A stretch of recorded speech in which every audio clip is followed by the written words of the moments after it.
I'll start that introduction again. I just realised I had my microphone off. See, all these problems, Tracey, all these effing problems. I can hear you, that's the thing. Yeah, I know, because you're listening to me on Skype, not over the stream. You're all right, you can hear me, yeah. Yeah, sorry, Bovine Spongy Form, I had my microphone off. I just thought I'd say hi to you, Bovine Spongy Form. Tracey is always chatting on my stream as Rainbow Craft, and I've been trying to get her to come on my stream and say hello to everybody. She's finally agreed to do it this week, as you can see. So Rainbow Craft she normally chats as on my streams, but here she's. I've known Tracey. How long have we known Tracey? How long have we known each other, Tracey? Since about 2004, I think, because I started doing eBay around that time and became about 2004, 2005, because I became a power seller, and then I met you on the power seller board. That's it. And we've actually done. Unlike Micky, who comes on my stream on Fridays. Unlike Micky, we've actually met. We've met several times. We've met twice in London. Yeah. And I actually went to Tracey's wedding reception when she got married to Andrew there. So it's we actually do know each other personally. So it's not I'm not getting complete strangers to come on. You're not like just a Micky. figment of my imagination. Yeah, I haven't met Micky yet, but I'm going to put it right this year. Nigel Farage's love child, Jason. I've met him about 4 times as well. So anyway, let's get on with things. Let's have our session of beer du jour. So let's run that. There we go, the beer du jour. So I'm still on the Budweiser. I'm still on the Budweiser. I've got a case through that. Sorry, Tracey. Still ploughing through the Budweiser case. Yeah, I'm still playing through the Budweiser case. I had 20 bottles, and the 20 bottles actually takes a bit of a time to drink through because I'm not the world's greatest drinker. So let's have the 20 bottles there. Thank you for following me, glob you. And yes, Bovine, I will call you Bovine. And iDrops on Reddit. Hi, iDrops, how are you? Tracey, I'm drinking Budweiser. What are you drinking? I'm drinking a disappearing bottle of wine. Let me put it in front of me. Yeah. Brancott Estate. It's my favourite wine at the moment. It's a Sauvignon Blanc, and it's white, obviously, and it's about £9 a bottle. But I try to get it when it's on special offer. So, and very nice it is too. Cheap shit then. Not as cheap as the shit I used to drink. I used to drink vinegar. At the time it was like £1.99 a bottle. Okay. Two for £3. Bovine there on Twitch. You've got to remember that both of us are over 50, so we've both got serious dementia. I've no idea what I've had me Aspal 6.8 means. I did. Bovine Spongy Form knows you, Tracey. Yes, I know he does. He's being cheeky with a new name on Twitch. Oh, is it Andrew? It is. Should I wave at him? Yeah, give him a wave. Yeah, see, I waved at Andrew. Right, okay. Sorry. Sorry. I was looking for whatever it was, Rainbow Beach, I think he called himself, didn't he? No, I was Rainbow Beach. He was Pankman. Oh, right, Pankman, that's it, yeah. Yeah, because of the pancreas problems that he's had, so he just calls himself Pankman. So. Not in daily life, hello, Steve, nice to meet you, my name's Pankman, but... Yeah. Right, let's have a look. We've actually got 5 people watching us on YouTube tonight. Ooh. 4 people watching us on Twitch. Oh, well, that's a point, and I'm not... Yeah, go on, carry on. But once again, Reddit is well ahead of everybody on 194 people watching you on Reddit, Tracey. Ooh, and I haven't got the linky poos yet, so I can't see if there's... Yes, you have. Look on Messenger. Oh, making me open Facebook again. I told you I'd send you the link on Messenger. Yeah, no. So there's 194 watching us on Reddit, so I expect you to say to them, hello, everybody, personally. Let me just pick that up and see if I can get that in another window, because that's gonna... Oh no, it's gonna just confuse me. Let me just put it into that. Tell me if there's any questions in between me clicking around. So. No, there's no questions coming on Reddit. It's just iDrops that said hey, so I said hey back to iDrops, and we've got somebody called Fuck You, which He obviously chose. He obviously chose that username so that he could hear people saying "fuck you." He's saying go Reddit because obviously Reddit has got the big advantages. Don't ask me, Andrew. Don't ask me about Twitch. I'm still trying to figure out Twitch myself. I've only just got the leaderboard working on Twitch today. I'm not even sure if that is working. So it's sort of a loyalty scheme. Hello. We haven't started on the rude stuff yet, so you're all right. I didn't think we were going to start on the rude stuff. And one of my regulars has just come on, and I always like to give the award creamiest puss. Yes, the username really is creamiest puss. Now, if you're watching Reddit, you won't see this on YouTube, you won't see this on Twitch. But if you're watching Reddit, creamiest puss has just given me an award, so I'm just going to say thank you to creamiest puss. So there you go. I don't know if you can see that on Reddit. Can you, Tracey? Yeah, I can see that they. I want to say she. I'm presuming it feels like a feminine name, creamiest puss, but you never know. No, we have been through this with creamiest puss, and he is a he, and creamiest puss is short for creamiest pussy. I don't quite know what that means because I'm very very innocent. I know nothing about that. Creamiest puss hates it. I don't know. Can you see that, Tracey, on Reddit? I just hate it when people take me seriously.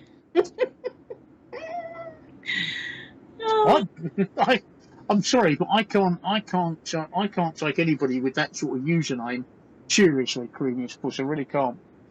Do you know how many people we've got watching this on Facebook? Are you ready for this? Are you sitting down? None. It used to be me, and then I switched over to YouTube. And now it's Twitch, and now I'm actually here. That's the nearest I've got. Twitch is the nearest one that I've got to being monetized. You have to do 4 metrics to be monetized on Twitch. That's when they play adverts on your video on demand, and you get a share of the revenue. I've got 3 out of the 4, so. Once I get an average of 3 people chatting on each stream, which I'm about 1.8 at the moment, I actually start to get a revenue share. When I do that, I won't be able to co-stream, won't be able to stream on Twitch and YouTube at the same time, because as I understand it, that's part of Twitch's affiliate agreement. You're called an affiliate when you get monetized. And so what I'll have to do is I'll have to knock Twitch off on a Monday night, but then I'm planning to do a separate Twitch on a Wednesday night. I'm also planning, Tracey, you might be interested in this, I'm also planning a radio station which allows you to actually do exactly what we're doing right now. But in the nude. Huh? But in the nude. Sorry, what was that? But naked. Naked? Yeah. You see, it allows you to do exactly what we're doing right now, but naked. We can talk without any clothes on and nobody will be able to see because it's a radio. No. When we do the radio station, we're like we are now. People can see us. But when they hear the replay, it'll only be the audio. And as we know, I'm naked from the waist downwards because it's so hot in here. It's 39 degrees in my room at the moment. I've got some very powerful lights. I've got 2 very powerful studio lights up there. And it's 39 degrees in my room, so I'm actually quite hot. I've got 2 fans blowing on me as well, and I might have to turn them up. It's 26 in here, so yeah.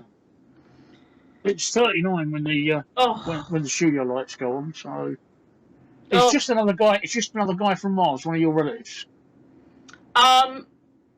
Wait. No, I don't think so. Okay, he's on Twitch anyway. Oh, hello, just another guy from Mars. Yeah, no. So, what have you been up to this week, Tracey? What have I been up to? I watched the football, obviously, on Friday, so I'm looking forward to tomorrow. Is it the semi-final? Yeah. So I'm looking forward to that. And yesterday, I just spent the day trying to get all the technology together and working and things.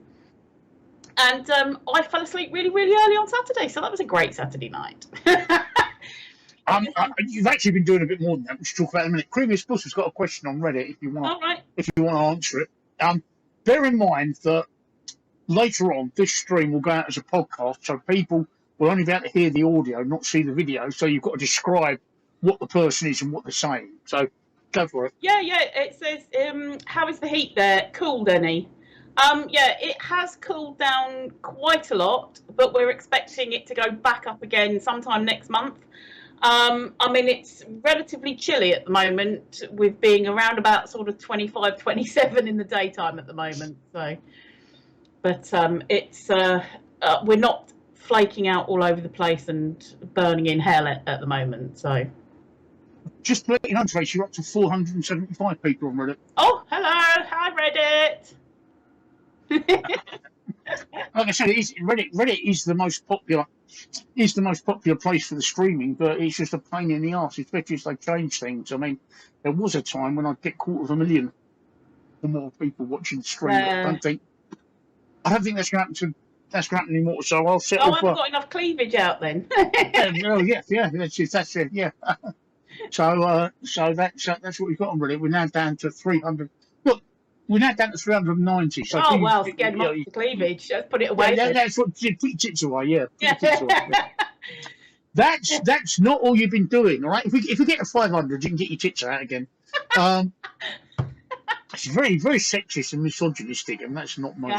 No. If they donate 50 quid, I'll take the pink thing off. So there you go. I'm not averse to a bit of negotiation here. Okay. That's not all you've been doing this week, though, is it? You told me yesterday you were reinventing yourself on social media. Yeah, I'm trying to sort of ramp up doing stuff so that things sell. So I'm trying to sort of get it back into doing. I still have been doing writing, but I'm trying to get back into doing that so that I can put it on the internet and then people can subscribe and read it. And I've got a couple of books in me. Plus I do at the moment I'm not doing the extras work, but I want to get back into that. So, and then of course Andrew's got music that needs to be sold and things like that, which I co-produce and to help do the marketing and things. So I'm just trying to sort of like that's what I was doing yesterday, was sort of dragging everything together and sort of consolidating it all. I managed to get a link tree going, so I'll spam the chats with that shortly. And yeah, so I've started up like TikTok and Instagram, but nothing's on there at the moment, but that's ready for when I'm ready to like sit and actually create something. But it's all good, so that's what I've been doing. Andrew, I see Andrew's just come on to Andrew, there's no reason why you can't play your music on the stream. There's no reason at all. You're quite welcome to do that. As it's your music, it's not copyright. Well, it is copyright. It's copyright you, so it doesn't present any problems. And I'm quite happy for you to play it on stream. I'm quite happy to do it for you, Andrew. Quite happy to give you a hand. Let me give you. I'll spam my link into somewhere, and then it's his music is on one of them that you can. I think it's YouTube that you can actually just play through. So without purchasing, so people can listen. That's on. I haven't got a Reddit link, so you'll have to send it to Reddit for me, and I've lost YouTube. All right, okay. You've got another question on Reddit. Just saw that. He says, how do we follow you, dear lady? I've got a link tree that I'm just posting to places now. Steve might have to copy it over to Reddit because I don't have a Reddit login. Although I do have a Twitch and a YouTube login, which I can send it to me on Messenger. Okay, I shall do that now, and then you can pop it everywhere. Although you spoke about the question, it's always best to if you refer to the ID, like saying I'm Frenchy Mama asks. Oh, right, yeah. Like I say, you've got to remember that we've got to describe this because it is going out as an audio podcast later. Right, okay. I've got your link tree. Right, I'll just post that up in a couple of seconds. There we go. There's my link tree. And I just posted it on Reddit as well. Lovely. So there's my link tree, and whichever side it is where the chat box is. I can't see myself on Reddit because my Windows. Is it there? Virginia. Creamiest Pussy's answering you. Yes. Sorry. Yeah. Creamiest Puss says Virginia, USA. So, is that a place that you've been to, Steve? Because I'm not very well travelled at all. I do love my UK, but I'm not stepping out of the UK at the moment. I've been through Virginia, but not to Virginia, if that makes sense. I've driven through Virginia on one of my jaunts when I was doing one of the American highways, but I've never really stopped in Virginia. I know where it is. It's a nice. It's actually nice. It's one of the what I call green states, which very much reminds me of this country, with lots of trees and lots of greenery. So it is a very green state, and only the people in America will know what I'm talking about by that. I mean, if you get somewhere like Texas, that's a very brown state, which is very dry and dusty. But Virginia is a very green state, so that's Virginia, where I've been through. I'm just making your link tree look a bit better while we're doing that, because you don't need the HTTPS on that. So let me just change that. Yes, just the first bit. So just to make it look a bit better. Yeah. Nice font though. Nice font. Nice. There you go. That's that. Yeah. Yes. So yeah, Virginia is one of those places I've never actually stopped in. I've been there, but I've just never stopped there. It's just one of those things. I've just never had the opportunity to stop there. Your link tree still doesn't look too good, so I think I'm going to add a back. It needs to just be moved over. Yeah, it's the black background. I need to add a background to it to make it stand out a bit more. So I hate doing things. In real time, because that's when things go. Don't make it wrong. Too black, because it'll hide the cleavage. Oh, okay. You want your cleavage to be seen, do you? Right. Okay. Yes. It's getting an airing. Right. There we go. That's that. Yeah. No, that's lovely. That makes it look a bit better. In fact, what I'll do is I'll put it above you so that people can see it's above you. Let me put it above you. So, hang on. Let me put it above you. Lovely. Yes. No, that looks good. Yeah. Right. Happy Smile Seeker is wondering why we had Toss Fags come up on our stream on Friday. That was me. That was me being funny. What you've got to remember is Happy Smile Seeker. Happy Smile Seeker. Are you in this country, or are you in the United States? The reason being is that toss and fags in the UK mean something completely different to what they do in America. Now, Micky is a smoker. He smokes, and he smokes in his car. And what he does is he throws his cigarettes out of the window. Except being British, he doesn't say, I throw my cigarettes out the window. He says, I toss fags out the window. So, of course, if you're in America, you're sitting there and thinking, I toss fags out the window. You're thinking, what on earth is going on there? So we did a bit of a play on words on that. And also, high risk anus. High risk anus is actually an anagram of Rishi Sunak. Again, they're pretty much British in jokes, but I just thought I'd mention that. But yeah. And I bloody got moderated for repeating it back in the chat box.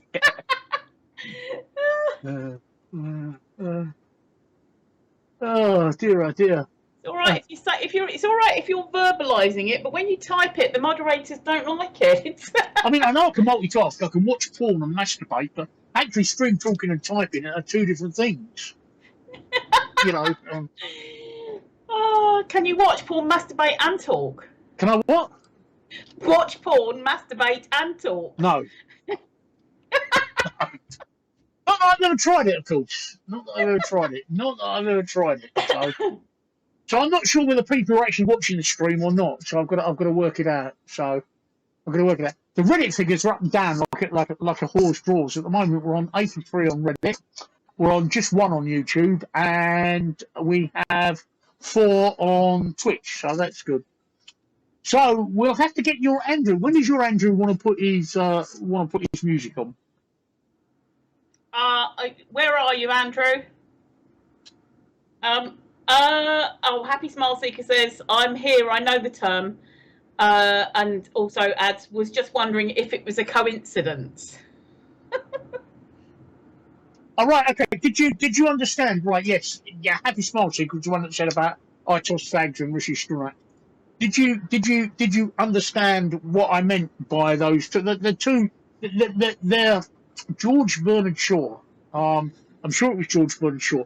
George Bernard Shaw once described England and America as two great nations divided by a common language, and we were playing on the language terms, like I say. So when Micky said that he tossed fags out the window, of course anybody in America will think that sounds like dogging, but it's not. I know exactly what he means in Britain. So, and like I said, high risk anus is an anagram of Rishi Sunak, who's one of the two people in the running for our next Prime Minister. The other one is Liz Truss. Now, Liz Truss actually sounds like some sort of bondage equipment. So, yeah. I think her name actually sounds like something that a guy would wear if he had some kind of hernia, like in the genital department, you know. Or you need to wear your Liz Truss today, love. Yeah. Yeah. So yes. Happy Smile Seeker. I did quite deliberately mean to do that. I'm probably going to get myself in trouble for that. Tracey, if Andrew's in the same room as you, get him to play the music, and we'll hear it while you're talking. He's not even in the same flat. Oh, okay. I can probably play it on here, on YouTube, because there's actually a link on the link tree. Oh dear, don't do that, Tracey. That's a good idea not to do that. Where are we? Yeah, on the link tree, if you go to where it says Signal by Andrew Turner, then it does a drop down. And if you click on YouTube Music, that should take you to where you, yes, there you go. That should take you to where you can play it, where any of you can play it for free. So, and it's the actual, I think, hang on, no, let me just double check. Yes. And it's, yeah, so it's the all the listing from the actual physical CD that we brought out, oh God, back in about 2008 now. Anyone who wants to listen to it now, like I said, it's on the link tree. Go to where it says... Point up. Oh, yeah, no, sorry, I'll point, go to the link tree. I was pointing at the screen because, of course, you can all see me pointing at the screen. Yeah, go to the link tree, and it's the fourth one down where it says Signal by Andrew Turner. And you get a drop down, and then you've got all these choices where you can listen to it. It's on Spotify, Apple Music, YouTube Music, Amazon Music, Show More, Deezer. And just listen to, you know, the whole album. And if you like it, buy it. If you want to actually buy the actual CD, go to the one below that where it says buy Signal as an actual real CD, and that comes direct from us. So go for it. If you like it, tell your friends. You know, make it go viral.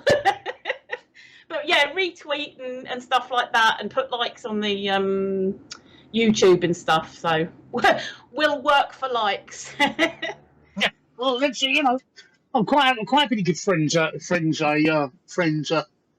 up, like I say, for those that missed it earlier, Tracey and I actually know each other in real life. And her husband Andrew, of course. I've met Tracey a few times, met Andrew a few times.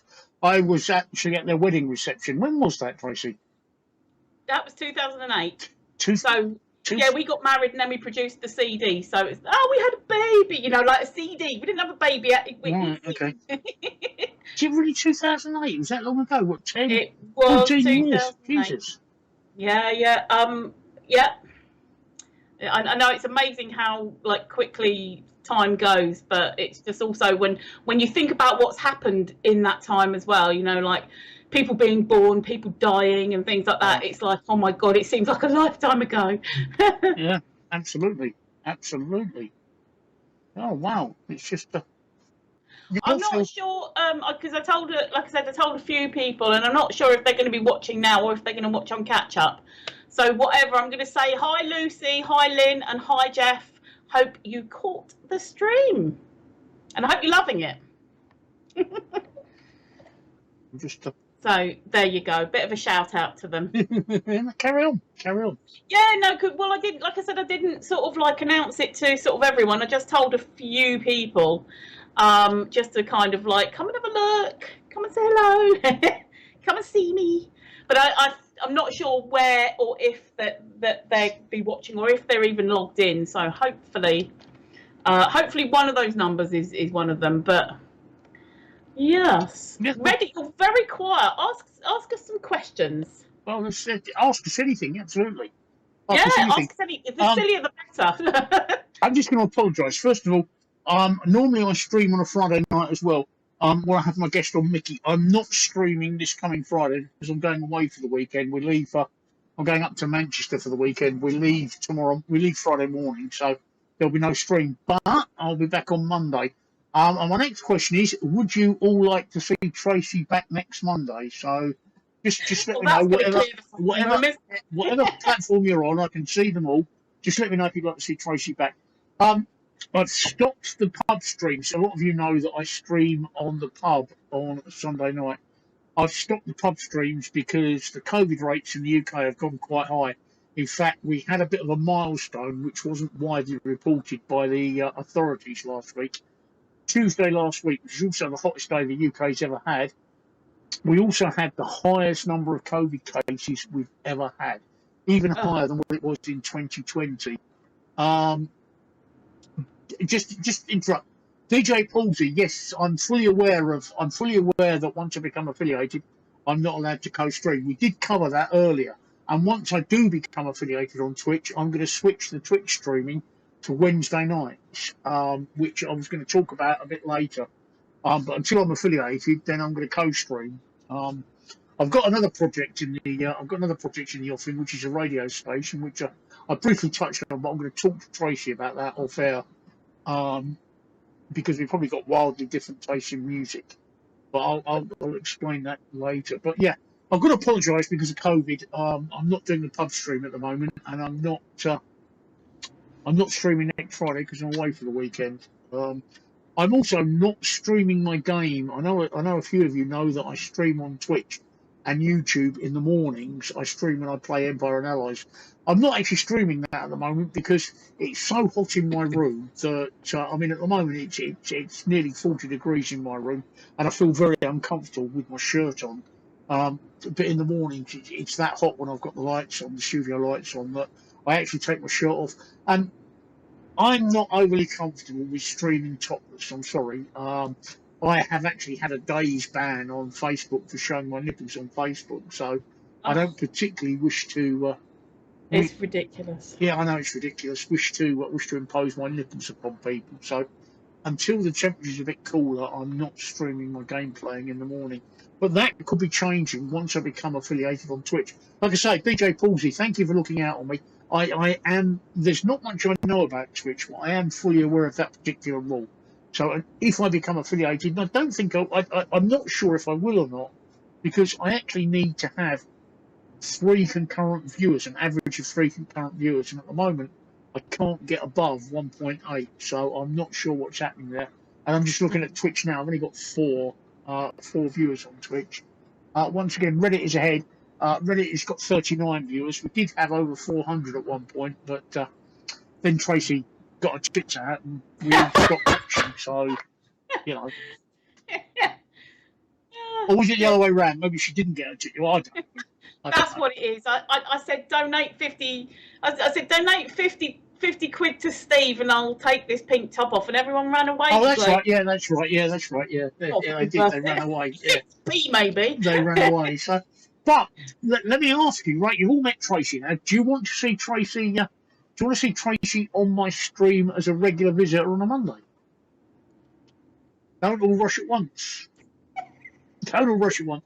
It's the lag, Tracey. I told you, Twitch has got about a 2.5 minute lag, and YouTube's got 20 minutes, and it is complicated. I want to know where Micky is tonight. I know he's obviously not on this stream, but why is he not in here cheering you on like I do?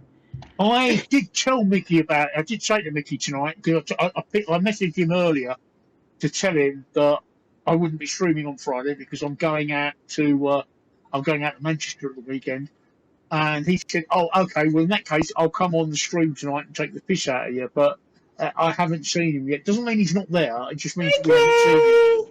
So, And DJ Palsy, yeah, I know it does. It takes ages to be affiliated because nobody wants to see an old fart like me just chatting. All right, I'm fully aware on Twitch what people want to see.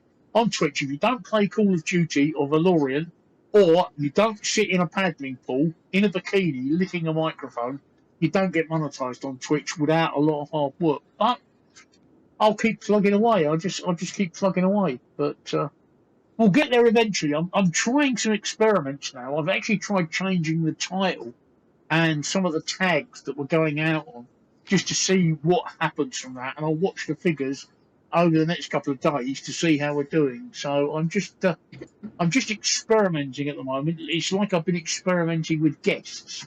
It's as to, well, I do try to experiment with guests. Yeah, just to see if people like me having special guests. So, no, it's good because the thing is, if you get viewers for one particular guest, like lots of viewers for one particular guest, then they're popular, and then it gives you exposure. That gives them exposure too. I mean, I know I'm a bit of an acquired taste sometimes, and if people like run away and don't watch your stream when I'm on, then I'm not going to be hurt or whatever. I'm 50 years old. I don't care. I can watch you anyway. Well, it's also difficult for me because a lot of people don't realise just how difficult it is streaming, Tracey, because it means that I've got to spend 2 hours talking almost non-stop.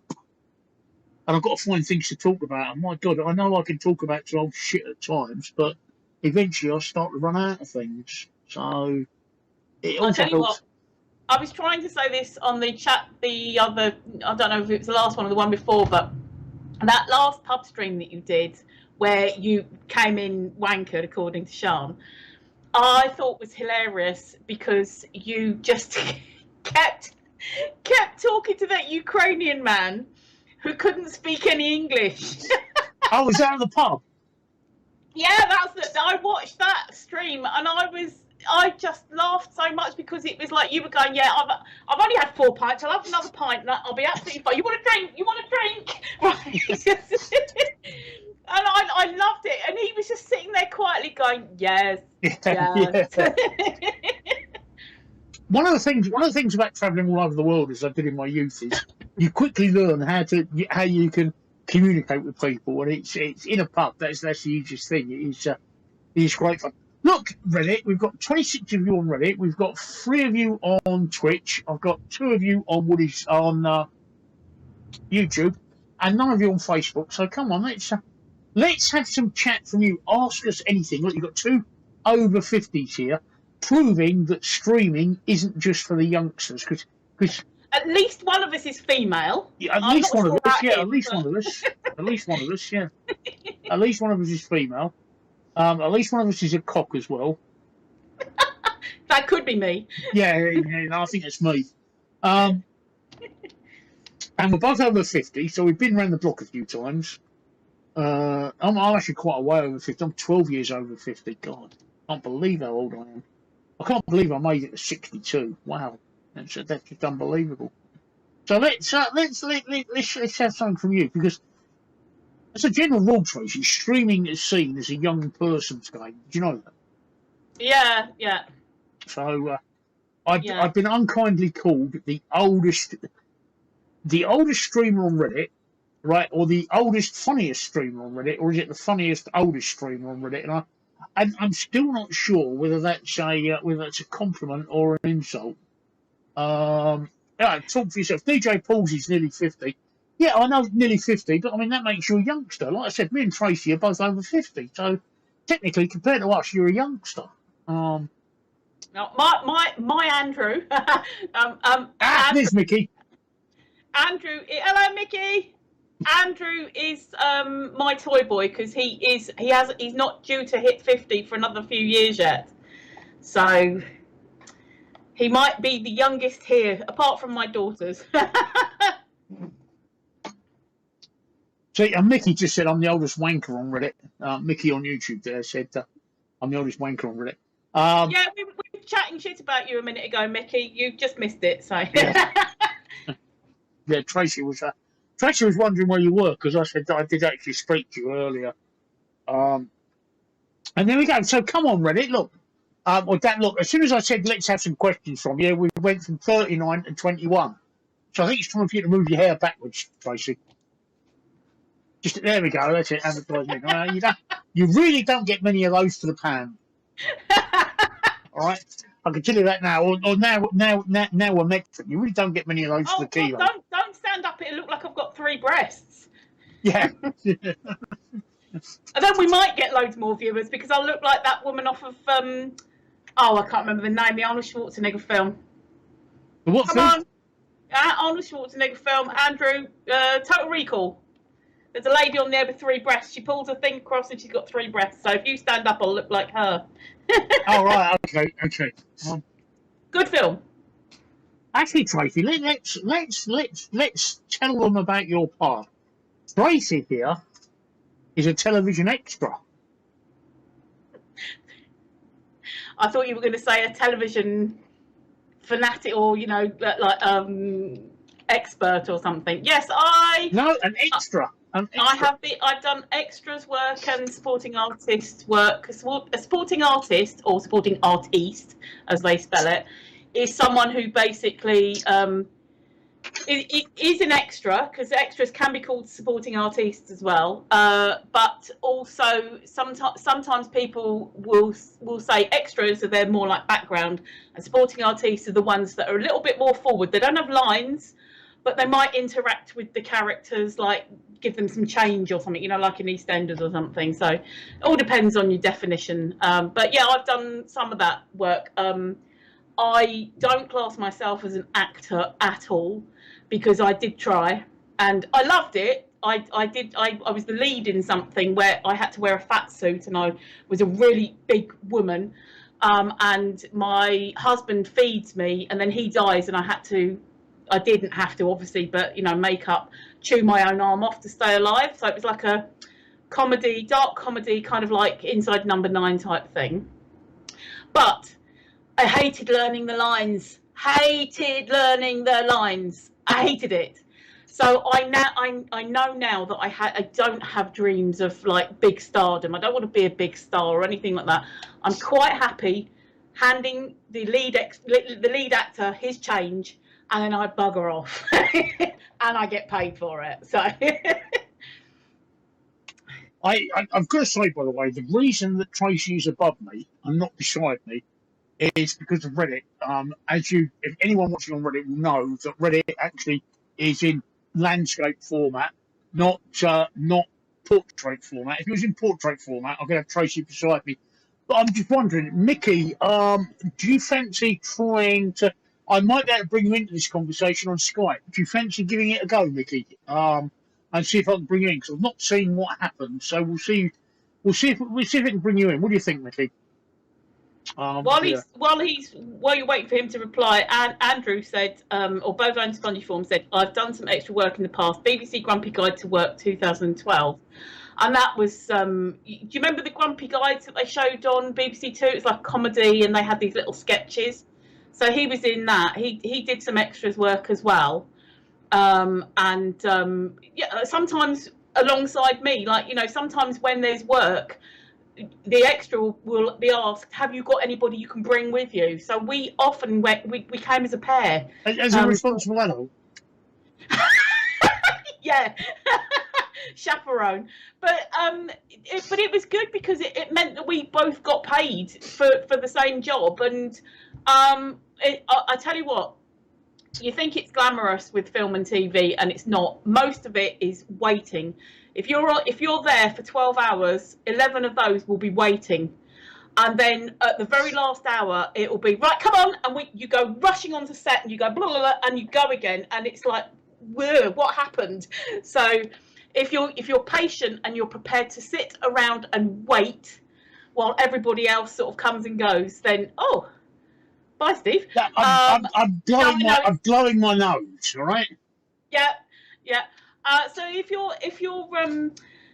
you've got patience and you're able to sit around and wait, take a good book and stuff like that, then you know, perhaps you can do extras work and things like this.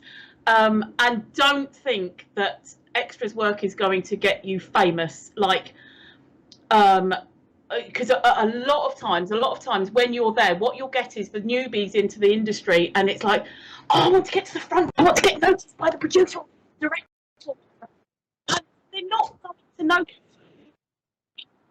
I can feel flushing. Yeah, yeah. Carry on.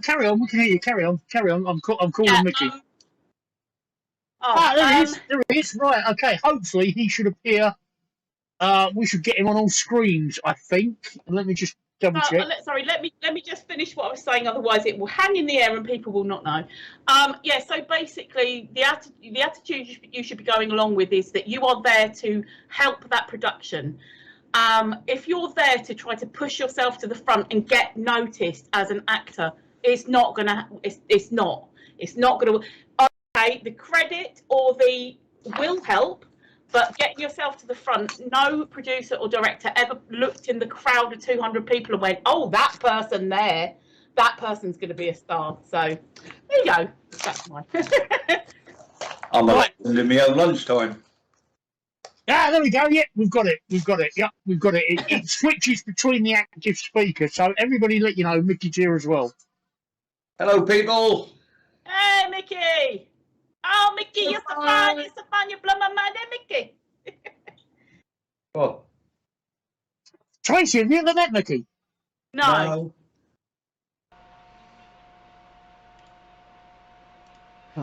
Yeah, just let me. Andrew, bovine spongy form on Twitch says, can't you get Micky and Tracey side by side? Well, first of all, this isn't a swingers broadcast, right? We've done dogging last week with Missy tossing bags. It's not for swinging, right? He's trying to get a spooning. However, I can by using something called Video Ninja, which will put all three of us on a 16:9 screen. But like I said, I'm actually broadcasting on Reddit at the same time, and Reddit is a 9:16 portrait format, whereas YouTube, Twitch, and Facebook are landscape formats. Which is why if you watch this on Reddit, I don't know if you're watching it on Reddit, Andrew, but if you're watching on Reddit, you'll understand why I can only do it this way. Otherwise, it gets really complicated. I think he's on Twitch. It says so in the bloody. Yes, I know he's on Twitch, but it's because I'm also broadcasting on Reddit. So unless you actually, Tracey, you can see what I mean, don't you? I know exactly what you mean. I'm just running to the fridge. I thought you were working for us then.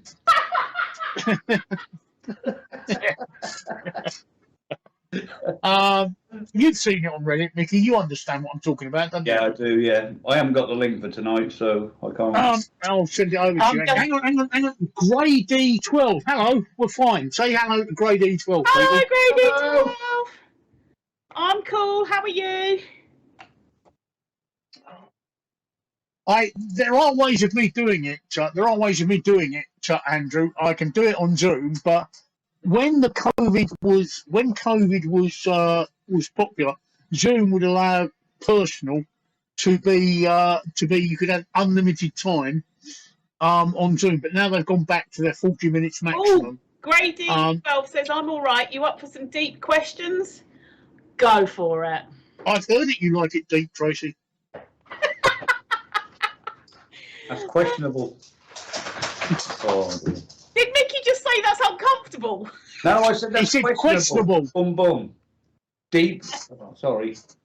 Yeah, no, I thought it actually sounded to me like you said that's uncomfortable, and I wonder how deep you were taking it right this minute. What do you think about your lives? Grey D12 says. Well, Go on, Micky. Tired. Lazy at the moment. Lazy. I need to find something to do. Oh, you're on the white wine. I am, and I'm a heathen because I don't drink it out of a wine glass. A pint pot.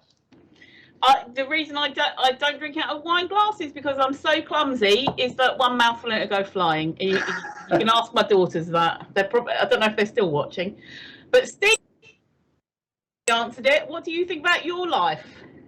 Well, I'm waiting for you to. You answer him first. I'll tell you about my life in a minute. You answer him, Tracey. What do you think about your life? My life. Yeah, well, he did say it was going to be, or he, sorry, she did say it was going to be a deep question. What do I think? I'd like to not be so bloody tired, so I can get more stuff done. And I've always been like that. It's not an age thing. It's always been oh, I'll do that after a nap. But generally, I think my life's great, and I wouldn't like it to end particularly. I'd like it to go on for a bit longer. I mean, obviously, like, you know, we're on this earth for however long. I'd like an extra 50 years on top of that, so that I can go mad a little bit more slower. So. Did you say you want to go to bed? I said, Gordon Bennett, another 50 years of this hell. Another 50 years where you could just go slowly demented and be looked after, and you just don't know about it.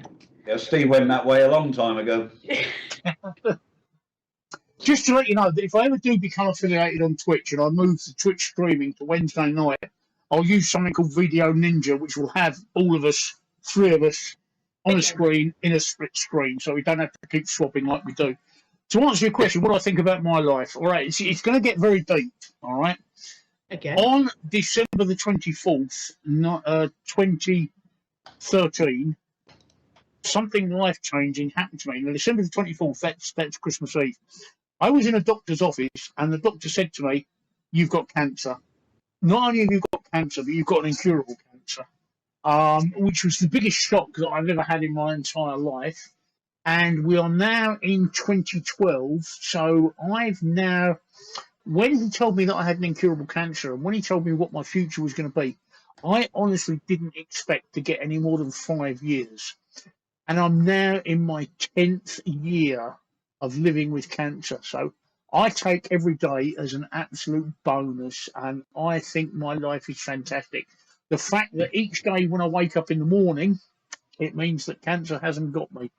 And I really appreciate that. And so I love my life every single day. So does that answer your question, Brady, from all 3 of us, or do you want to ask any of us anything else? Oh, but sorry, can I just say personally, I think that was a really deep answer for a deep question. And yeah, no, it's really good. Personally, anyway, I mean, I don't know what Grady thought of it. Well, as you know, Tracey, you've known me, and Micky have known me through all this time. You know me. You know that. Go for it, Grady, please. You're nobody on Reddit is. I'm pointing over there, but you can't see it. But Reddit is on the monitor. Nobody on Reddit is chatting, even though there's certainly people watching. Nobody on YouTube is chatting. So please, Grady 12, go for it. Ask away. We'll try and answer your question. I'm not gay. Before we go, if you ask that question, I'm not gay. So I can't speak for the others, but I'm not gay. Well, apparently I am. Oh God, yeah, Paul O'Grady. Here you go, Tracey. Here you go, Tracey. Sucking on fags, apparently. Oh, what do you think about yourselves? Grady says, "What do you think about yourselves? Not your life per se, but yourself."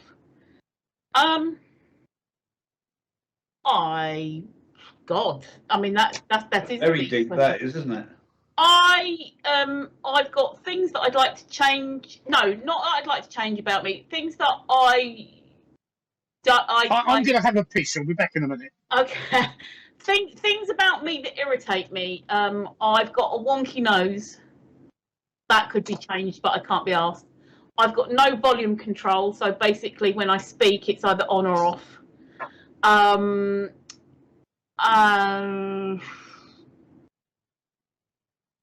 like my sense of humour and my personality.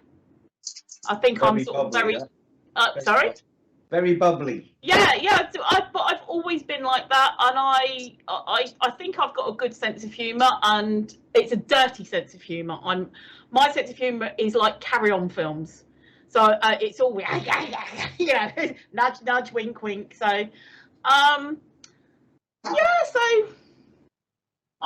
there's a few things that I'd like to tweak, and I'd like it if I could go to bed a bit earlier at night for sleep, because I'm really, really, really good at staying up till 3 or 4 o'clock in the morning, and then wondering why I'm so knackered the next day.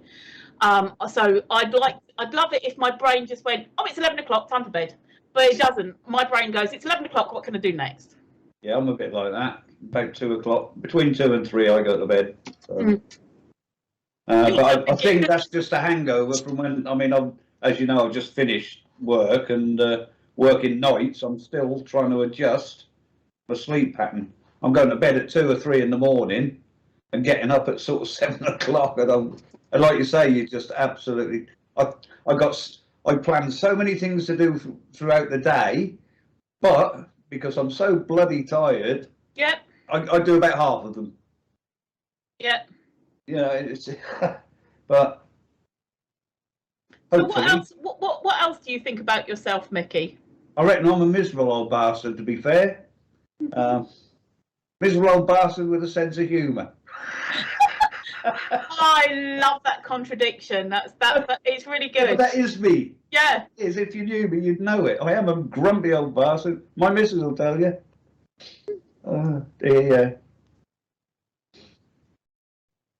But on another note, she took her hearing aid in to be repaired the other week. She still hasn't heard anything. Oh God! He's cracking out the dad jokes, Steve. Exactly, dad jokes. My kids hate it.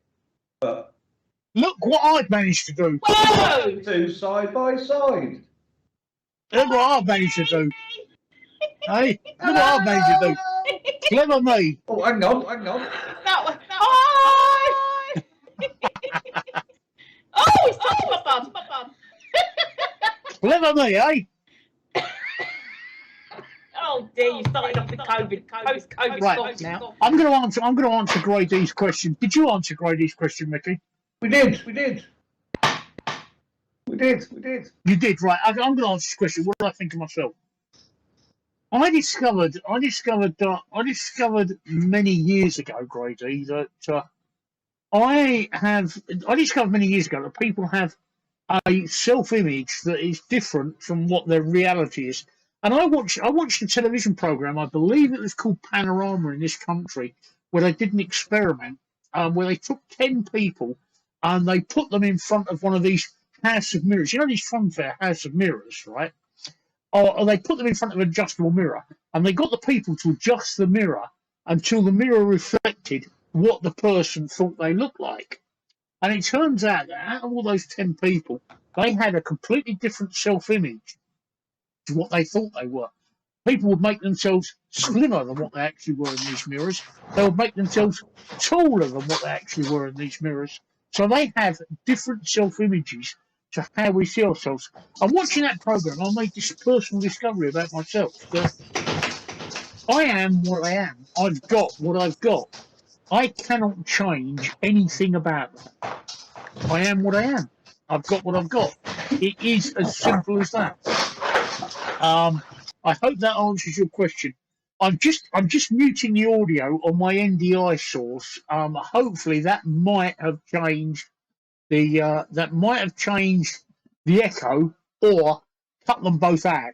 Just let me know when they try and talk, please, Crazy. But I hope that answers your question. That I decided I am what I am. I've got what I've got, and the best thing I can do is make the most of it. And I quite often take the piss out of myself. I'm only 5'6". I'm 5'6" or 5'6.5". I don't know, because I work in metric. I'm 168 centimetres, so I'm not the tallest person in the world. But I'm always taking the piss out of myself for that, and I know that I'm not good looking and things like that. I mean, when someone like Arnold Schwarzenegger or Jean-Claude Van Damme comes on the TV, and the missus looks at yeah, Andy, I saw that. The missus looks at it, and I sort of look at her and I say, well, I can understand, seeing Jean-Claude Van Damme, I can understand why you fancy me so much. We're obviously very similar. And she just laughs and tells me to fuck off. But yeah, no, Andy, I am actually 5'6.5" in a wheelchair. In a wheelchair, I'm actually about 4'6". So, yeah, I hope that answers your question, Grady. What you were just saying about how people have this different image in their head as to what they are, and I think I would probably be. Oh no, I would probably be the opposite, because you said that everyone was putting themselves slimmer and taller, whereas I would probably have been putting myself as bigger, because I always had this image in my head that I was bigger, even though when I look at myself, I don't think that I'm that big. One thing I've always prided myself on is that I don't look at people on the outside. On the outside, right, it's just a wrapper. Exactly. The important thing about a person is what's internal. Yeah. All right. You might be considered what some people might call grossly overweight. You might be considered grossly short. You might be considered grossly ugly by other people. I don't see that in people. I see the person inside. And Micky being in the army can relate to this, all right? When you die, you bleed red. All right? I couldn't tell you from a skeleton whether a person was black or white, fat or thin. All right? Although apparently a pathologist can. But what I'm saying is, when I see people, right, I see the person inside. I don't see the outside. I see the inner person. And that to me is there's some beautiful people. There's some beautiful people out there. But traditionally, society would say that they're too fat, too short, too skinny, too tall, too short, too ugly. But they're not. And I found that what people consider to be one or the other extreme of the scale, inside they're really beautiful people. And I pride myself on seeing the internal person, not the wrapper on the outside. Very profound, Steve. But yeah, totally true. Totally true.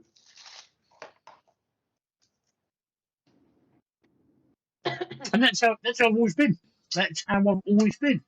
You look inside somebody, you see the internal person. So that's.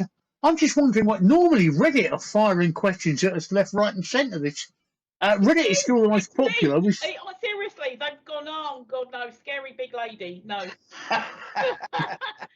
Scary big lady with big tits. Need to run away. Well, I think it's me because it seems to have dropped off since I've been here. No, there were 400 people on Reddit, Micky, earlier. Then Tracy without the 15. So. Then Tracey got her tits out, and it automatically died. It died. I'd have thought it had multiplied by a factor of 10. Well, what you need to do, right? What you need to do is, if she was sitting in a paddling pool right now, licking her microphone, I guarantee we'd have thousands on Twitch. I hope you've got shorts on today, Stephen. No, I'm naked from the waist down. I always am. Anyway, quick question: Is my image any better than what it was? I've set up that new camera, so No, you're still an ugly fucker. Well, I've always been an ugly fucker, and I always will be. But I think the hang on. Let me have a look on Skype. Picture quality, I think. Yes, it is. Yes, it is much better. You don't look anywhere near as red. Yeah. You don't look anywhere near as red, Micky. So that is much better. That is a much better camera than your previous one. Yes, that is much better. I do like that one. D12 says on Twitch, the internal processes of a being is interesting to me. The thoughts, emotions, decision making, etc., and not just those of humans. I'm still working on that. I'm not quite sure where you're going with that, Grady. I'm not quite sure. Are you saying that I'm not just those of humans? Are you humanizing animals by any chance? Just out of curiosity, are you saying that humans and animals have the same internal thought processes? Because the only reason I asked that is and again, it's another documentary I saw. I used to watch a lot of documentaries when I was earlier. There's a lot of documentaries. I'm sure it was David Attenborough. So David Attenborough postulated that humans are separate from animals because humans can do something that animals can't. Humans can see outside of themselves. What I mean by that is we can imagine ourselves in a situation, but animals can't. They can't see in the third party. All of us can. You know what I'm talking about, Tracey. You know what I'm talking about, Micky. You can shut your eyes and you can actually picture your own self in a situation, can't you? Yeah. Yeah. But animals can't. So that's what I'm wondering, Grady. So you mean kind of animals? They like, whereas we could imagine a hypothetical scenario. So we might be anticipating something that's going to be happening. You might work through your head as to what you might say, do, which route you're going to take or whatever, whereas animals don't have that process. They just go on whatever instinct and little process that they have. I think that's what I'm getting from that. Yeah, which in the cat's cases, I'm going to be a vicious little killer. Yeah. I love cats. I love. Yeah, cats. but they are the gangsters of the animal world. They live violent lives and generally die violent deaths. In my dog's case, it's where's my next meal coming from? It is, yeah. Literally 2 minutes after you fed them, usually. Exactly that, yeah. Every time you go in the kitchen, there she is, sat there with her little paw up. Trying to get me into giving her a treat. I often wonder, right? And it must be pure speculation. I often wonder how people can actually humanise animals' thought processes. I mean, this program said that animals can't think outside of themselves, but how do we know that?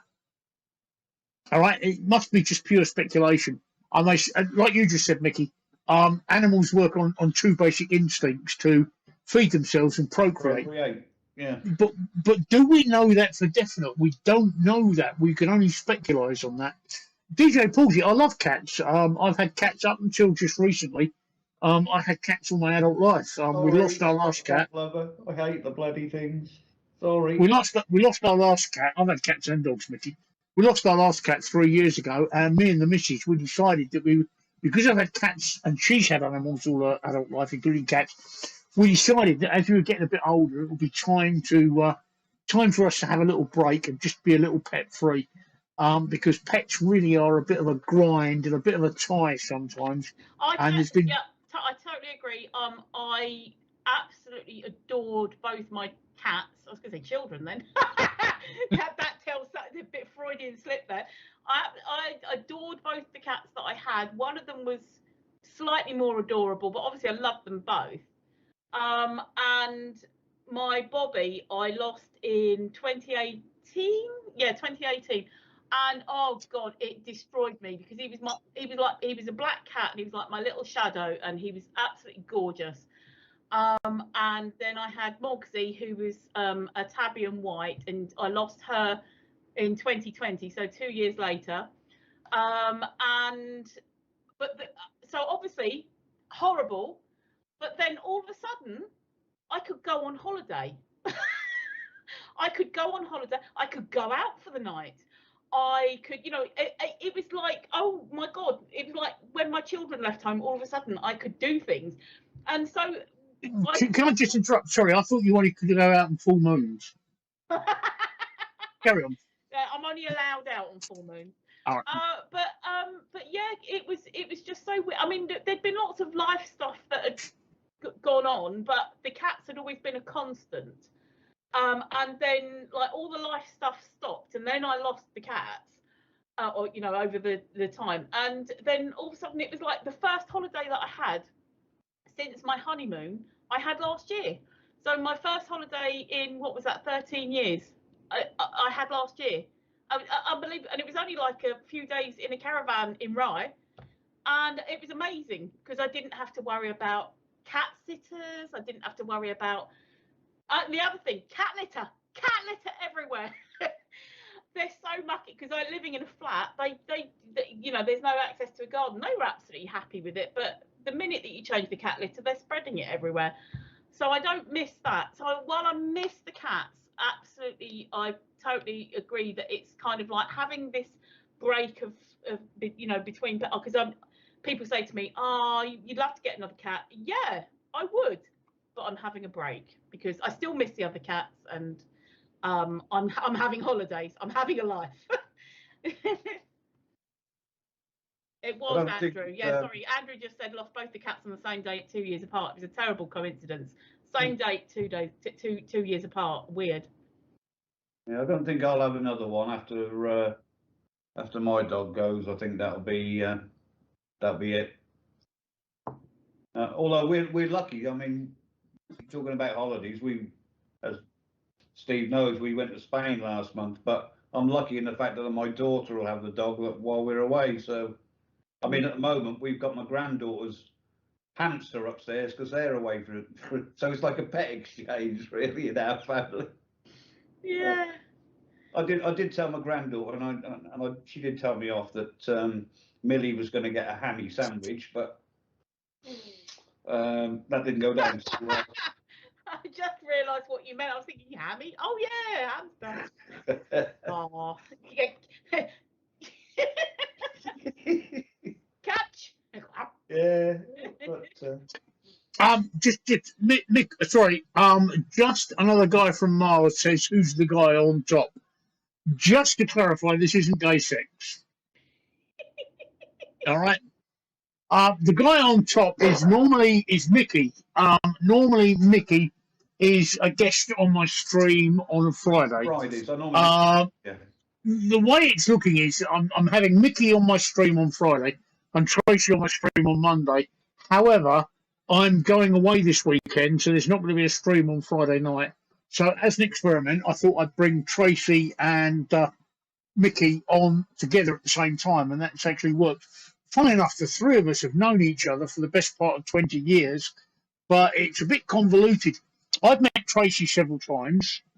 I've never met Micky, and Micky's never met Tracey, but I'm planning to put some of that right during this year, and I'm planning to go and get absolutely wankered with Micky one night down the pub. Well, we'll see. We'll see what's happening about that. We're supposed to have done it. There we go. Right.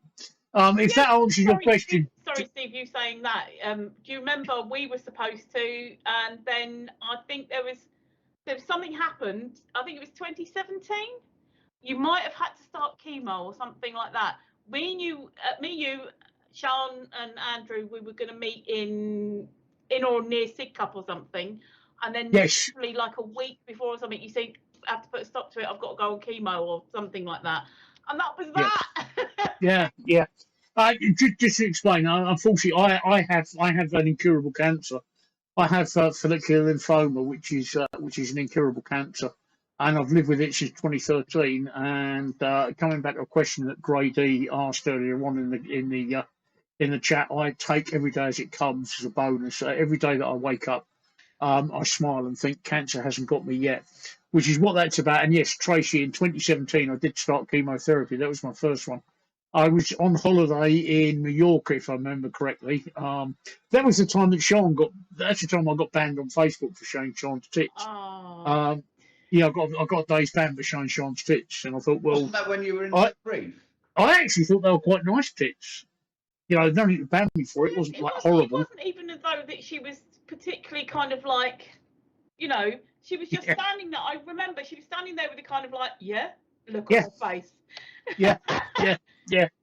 And during that holiday, we were there for 7 days, but after 4 days, Grade D, I'll get the others to answer your question in a second.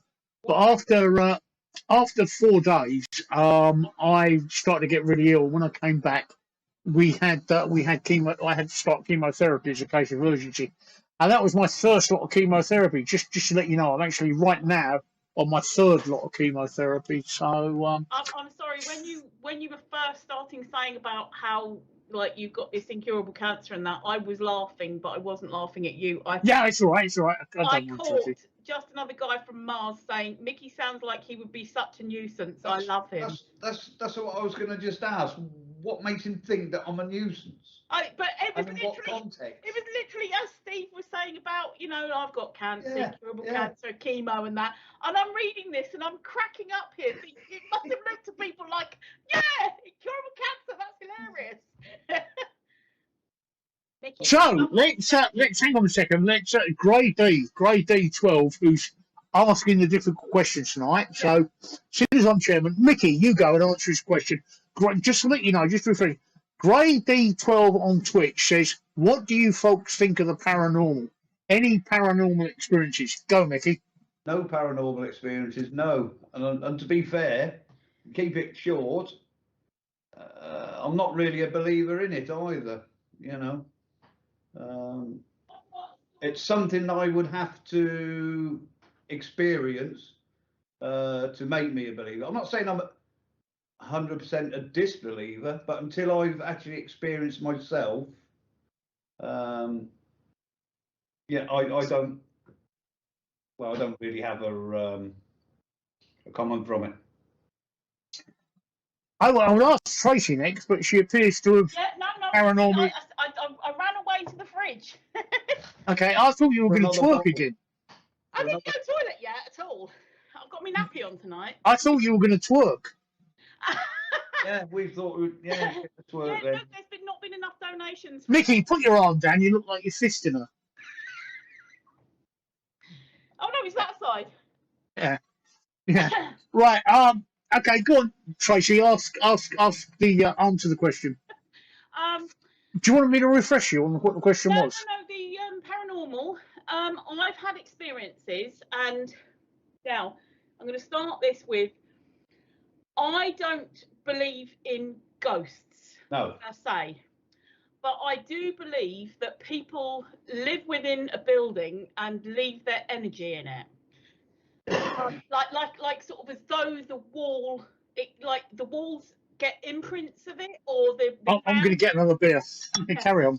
or the ground, or whatever. It's kind of like their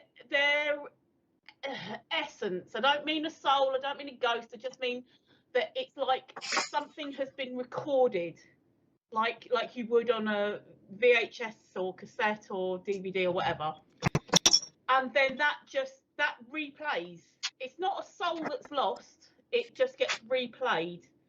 Like their essence has oozed into the brickwork, basically. Yeah, sort of. This is what I'm saying, because otherwise you would back out again. Yeah.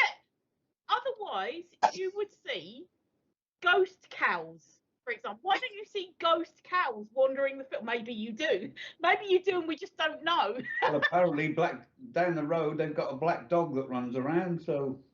Well, yeah, exactly. So anyway, here in my flat, it doesn't happen now, and I bet it bloody does tonight, but it doesn't happen so much now. But for the first 20 years of me living here, there used to be a figure that stood near my front door. So I'm looking there because my front door's sort of there, like in the hallway there. And there used to be a figure. Now, it wasn't just me that would see this. Other people, without me even saying anything, there we go. Steve's got his Ku Klux Klan outfit on. So there'd be this figure that stood there, and it was wearing a hat and it was wearing a cape, and I didn't even have to tell people this. And my daughters used to call him Shadow Man, because this is literally what he looked like. And I would have visitors here going, "Oh God, I just thought I could see a man in a cape and everything like this." And I reckon, again, it's not necessarily that person has died. I'm saying that there was a guy who lived here in my flat, and his essence, his recording has got into the brickwork. That sounds mad, and just replaying that bit of him standing near the front door. So there we go. I don't believe in it at all. But I thought I'd done a white sheet. I know. I don't believe in ghosts or spirits at all. You look like I do, don't I? The only spirits you believe come out of the bottle, don't they? That's right. Yeah, the only spirits I believe come out of a whiskey bottle. I don't. Micky, I can see you smoking. You know about that. You've been told about that. So you'll have to let me know in future. We've got a question on Reddit, which I'll let you two answer in a second. But I'll just come back. I'll finish answering about the ghosts. Right. I personally don't believe in paranormal, and I've never had a paranormal experience. So that's my own opinion on it. Tracey, yes. Klein 6643 on Reddit says, "How did you like the 40-degree record-breaking weather we had?" I absolutely hated it. It was just, I thought the first day, because there was the 2 very, very hot days, and I thought the first day, well, it's hot, but it's okay. I can cope with this. And obviously full sense of security, because the next day it was like 38 degrees by about 11 o'clock in the morning, and it was the longest day in my life because I couldn't do anything. I couldn't sit anywhere, I couldn't lay anywhere, sticking to everything, fans going. So did I like it? No. I think I had more problem with the temperatures at night than I did in the day, to be fair. Because I'd be honest, I didn't leave the house that day. I sat in here with my fans on, doors open, what have you. But the night time was so hot and sticky that, well, Steve knows because he suffers with the night sweats anyway. But I don't wish to discuss you being hot and sticky, Micky. Hey. Or dripping with sweat. I don't wish to discuss you being hot and sticky. I can put a smile to Tracey's face. I'm going to dream about that tonight. Thank you so much, Micky. Okay. Right. Hang on. Right. The next question, which comes from Reddit, is what's the origin of the phrase "I can't be asked"? I will tell you now, right? That at the very first recorded instance, I've got Google here, by the way. Can't be asked dates from at the very least 1968, where it appeared in Hunty Davis' authorised biography of the Beatles in a Paul McCartney quote. If they can't be asked are waiting for me, I can't be asked going after them, so I sat down and watched telly. Andrew Conscious, yes, I can see your messages. You just have to wait patiently. I'm just dealing with a question on Reddit at the moment, so I can see your messages, so just bear with us. So that's the earliest origin of it. Other than that, I can't tell you anything else. What the origins of that is, Tracy?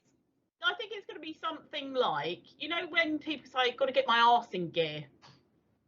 It could be, "I've got to get my ass in gear," like as in donkey, you know, that kind of stuff. But I think, you know, when people say you've got to get your ass in gear, get your backside moving, can't be asked, that means you can't be bothered to move your ass. So, but good question. It is a good question. Right, hang on. Let's rather than everybody firing questions at us all at once. Hang on, Micky. Let's just sort you out. You just appear to have gone quite large there for a minute. That's not a euphemism. That's not a euphemism, right? From the waist up. Just let you know. Right. Let's just try and spread the love a bit. So we've just answered a couple of questions on Reddit. We've got a question on Twitch now from Andrew Conscious. Yes, I can see your messages. Right, just another guy from Mars says, what are your favourite things to watch on telly? Well, I'll answer that. At the moment, I'm watching The Boys on Amazon, which I don't know if you've seen that, about superheroes. On Now TV, I'm watching The Rookie, which I'm quite enjoying, and The Time Traveller's Wife, and also something called Lazarus 3. On Paramount, I know I subscribe to all these channels. On Paramount, I've just finished watching season 4 of Discovery, and I'm up to episode 7 of Star Trek: Strange New Worlds. That's me. Micky, your turn. I don't watch TV. Okay, well that's fucking. That's killed that conversation stone dead, hasn't it? I don't watch TV because Donna sits there from the time she comes in from work till about 9 or 10 o'clock watching fucking soaps, and I can't stand the bloody things. All right, okay, that's you, Tracey. But I must say that when I go to bed, I do put Discovery on whatever's on. I put the Discovery channel on a timer to send me off to sleep.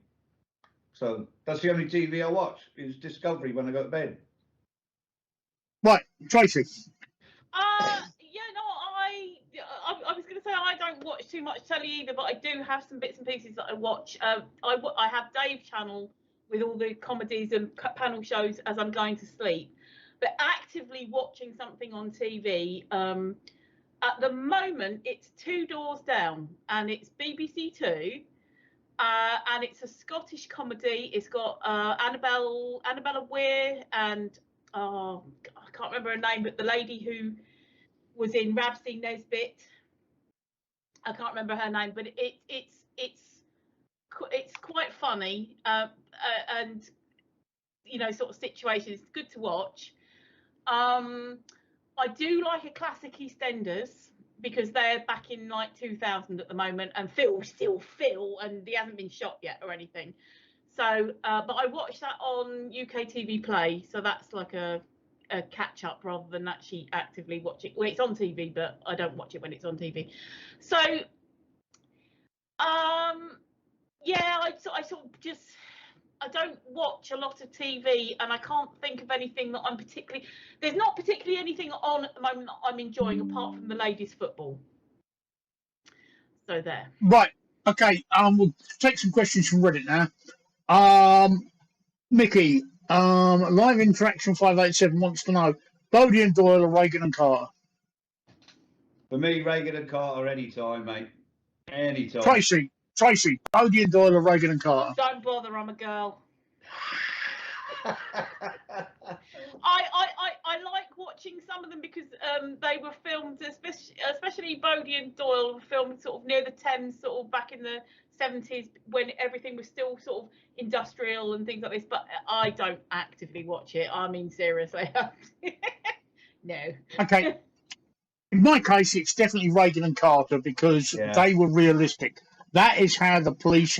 That is how we were in the 70s and 80s. We were misogynist, racist, sexist. Everything about the 1970s and 1980s is exemplified by Regan and Carter. For those that don't know, he's talking about a British television programme called The Sweeney. Sweeney Todd is running Slang for Flying Squad. Absolutely fantastic, The Sweeney. I loved it. So for me, it's definitely Regan and Carter. I see that Andrew on Twitch, bovine spongiform, says Bodie and Doyle. It's each of those, but for me, putting up the professionals, which is Bodie and Doyle, against the Sweeney wins every time because the Sweeney was gritty and realistic. I don't know what's happened, but in the last 10 years, it appears that whenever we've had a referendum, and the Scottish independence is one of them, it appears that the losing minority seem to be very, very vocal about it. Now, somebody up there earlier asked about the Scottish independence. Well, here's my thoughts on it, right? What the mistake the Scots made is they had the vote purely for Scotland. What they should have done is they should have let the whole United Kingdom vote on it. Because I absolutely promise you, right, if the whole United Kingdom voted on Scottish independence, they'd be an independent country by now, because we are so sick of it, we just want to fuck off. What do you think, Micky? Exactly. You take the words out of my mouth, mate. If they want it, let them have it. Tracey? The thing is, what are they going to do for a currency? I agree that the whole of the UK should be voting on it because Scotland is not an independent country as it is. It's part of the UK and everybody should have a say. So whichever way it went, and I was laughing at you saying we'd tell them to fuck off, but whichever way it went would be at least the remaining members of this country. Because now I know England, I know there's 4 countries, you know what I mean. So it's a bit different from the EU in the sense that we're all part of an amalgamation, and I think we should have had a say. I'm Klein 643 has just said Scots wanted to be in the EU. With Brexit, SNP could break up the UK next time they get a referendum. I'm quite in favour of that. I wish Scotland would just fuck off, all right, and it would solve the problem completely, all right. I'm pretty sure that they won't make it on their own, all right. And I base this on history. I'm old enough to remember UDI. Micky knows what UDI is. I don't know if you know what Tracey is. UDI, Unilateral Declaration of Independence.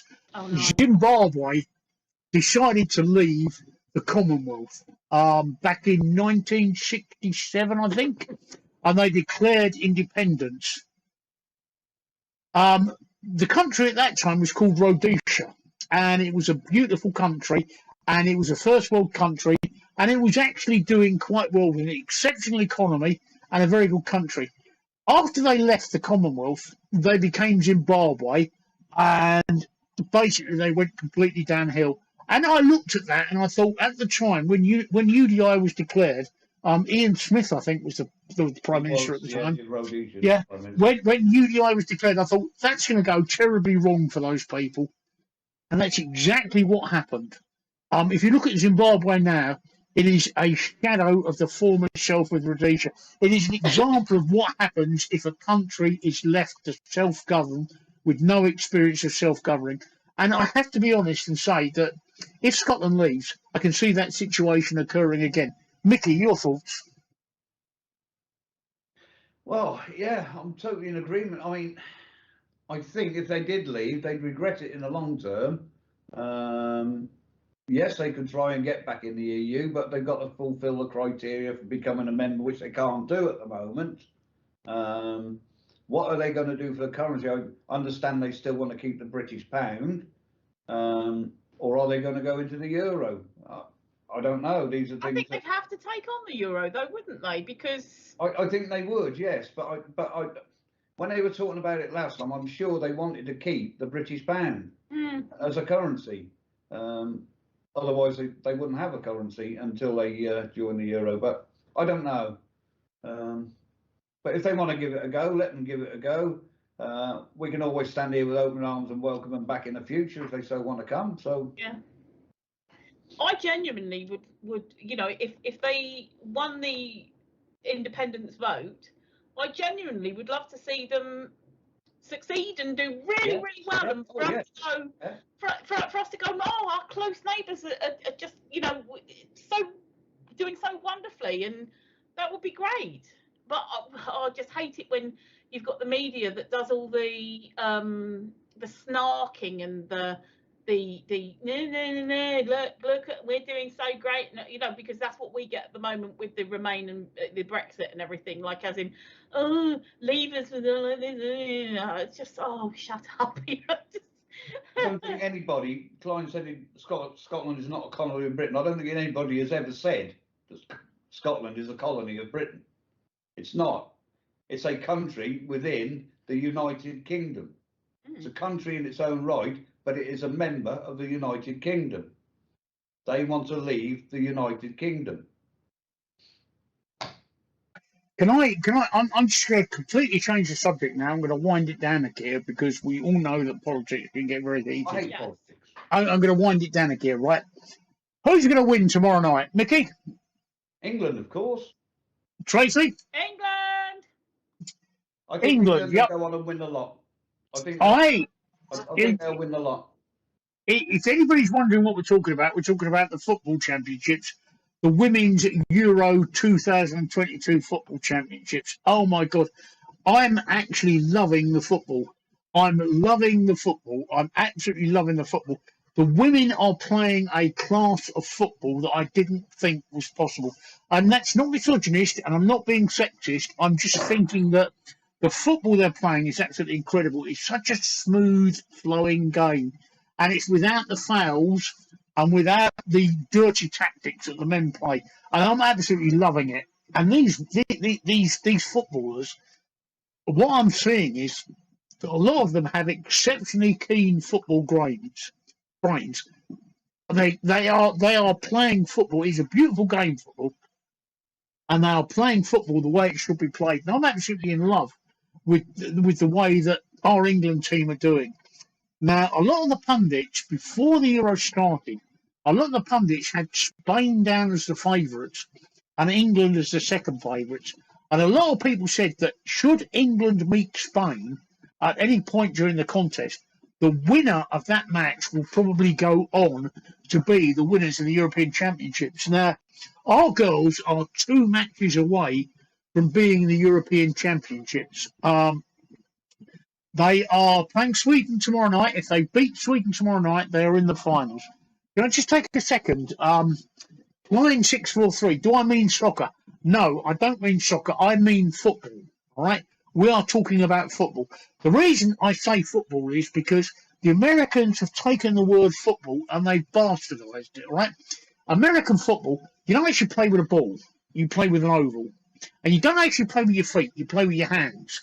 So American football should actually be called hand oval. We play football because we play it with our feet and we play it with a ball. All right. So let's just clarify that distinction. That American football should be called hand oval. So from now on this channel, whenever we refer to Americans, it's American hand oval. All right.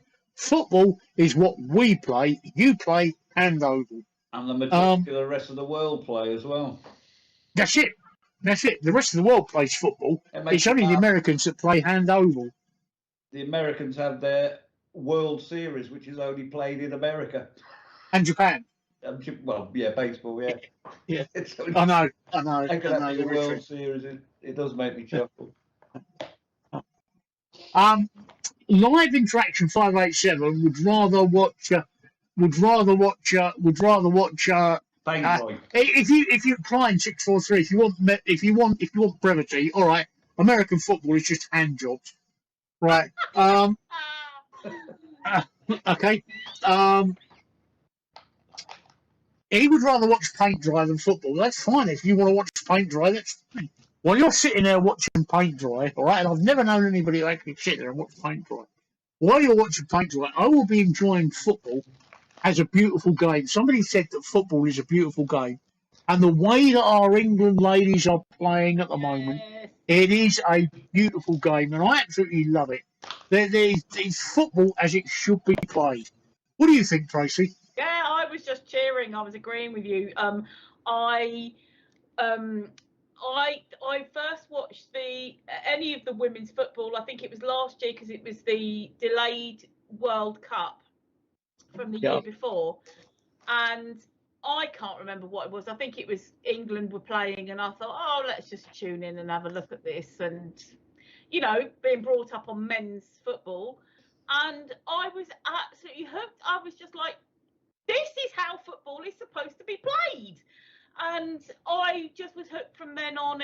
We did really, really well in that. And as soon as I saw that the Euros were on, watching it, because it's just skills and no histrionics, no kind of like throwing themselves on the floor and rolling around for 5 minutes because, oh, my leg's broken. Oh, no, it's not. You know. So I've been really, really enjoying it, and I think when what we got the Men's World Cup later this year. It's in Qatar. I'll be watching that, but it will be interesting to see the difference because I haven't watched any men's football in between the Ladies World Cup last year and the Euros this year. So it's going to be quite a culture shock to be able to be watching it, you know, again and going, oh my god. So yes, loving it. Okay, Micky, I'm gonna go toilet. I'll be back in a second. Micky, what? Sorry. Your opinion, Micky. About the ladies. Well, to be honest, I haven't watched any of it. That doesn't mean to say. Well, I tell you, I saw some of the Ireland game when they got thrashed 4-0 or whatever, 4-1. But like you say, there's no histrionics in it. That's what I like. They go over, they get up, play on. They don't roll around and play the dying swan act, and that is really what irritates me about the men's game. Just get up and get on with it. Reducing it completely to the battle of the sexes. It's been forever that women have been told that they're the hysterical ones and they're the ones that are over emotional and stuff like that, and it's just so interesting to see that it's actually the other way around when it comes to thanks for buggering off. No, I'm still here. I'll just turn it off because I've got a fag in my hand. I know, but and no, not the one Steve keeps saying that. It's just been so interesting to see that and prove that women aren't necessarily the hysterical ones, the ones that are over emotional and the ones that, oh, we have periods, so we're gonna have to lay here and swoon and go and everything like that. No, we're hard assed. We can do just as good as the men's, and you know, even better without all the histrionics, like I was saying. Yeah, exactly that. Exactly that. Klein, just to answer Klein's question, Klein 643 on Reddit says, do only the upper class tops watch cricket? Personally, I'd sooner poke my eyes out with a plastic spoon than watch cricket. Tracey? I have watched cricket, but... Oh, my God. I'm defriending you on Facebook instantly. No, I have watched cricket, but not, honestly, not recently. I mean, you'd have to probably go back 20 years before I could say, yes, I've watched something. And the only reason I would have been watching it would have been because someone else was watching it. So it wasn't like I was tuning in going, oh, I have to watch the cricket. So yeah, it's not something that I enjoy. I'd rather watch cricket than golf, though. Oh, yeah.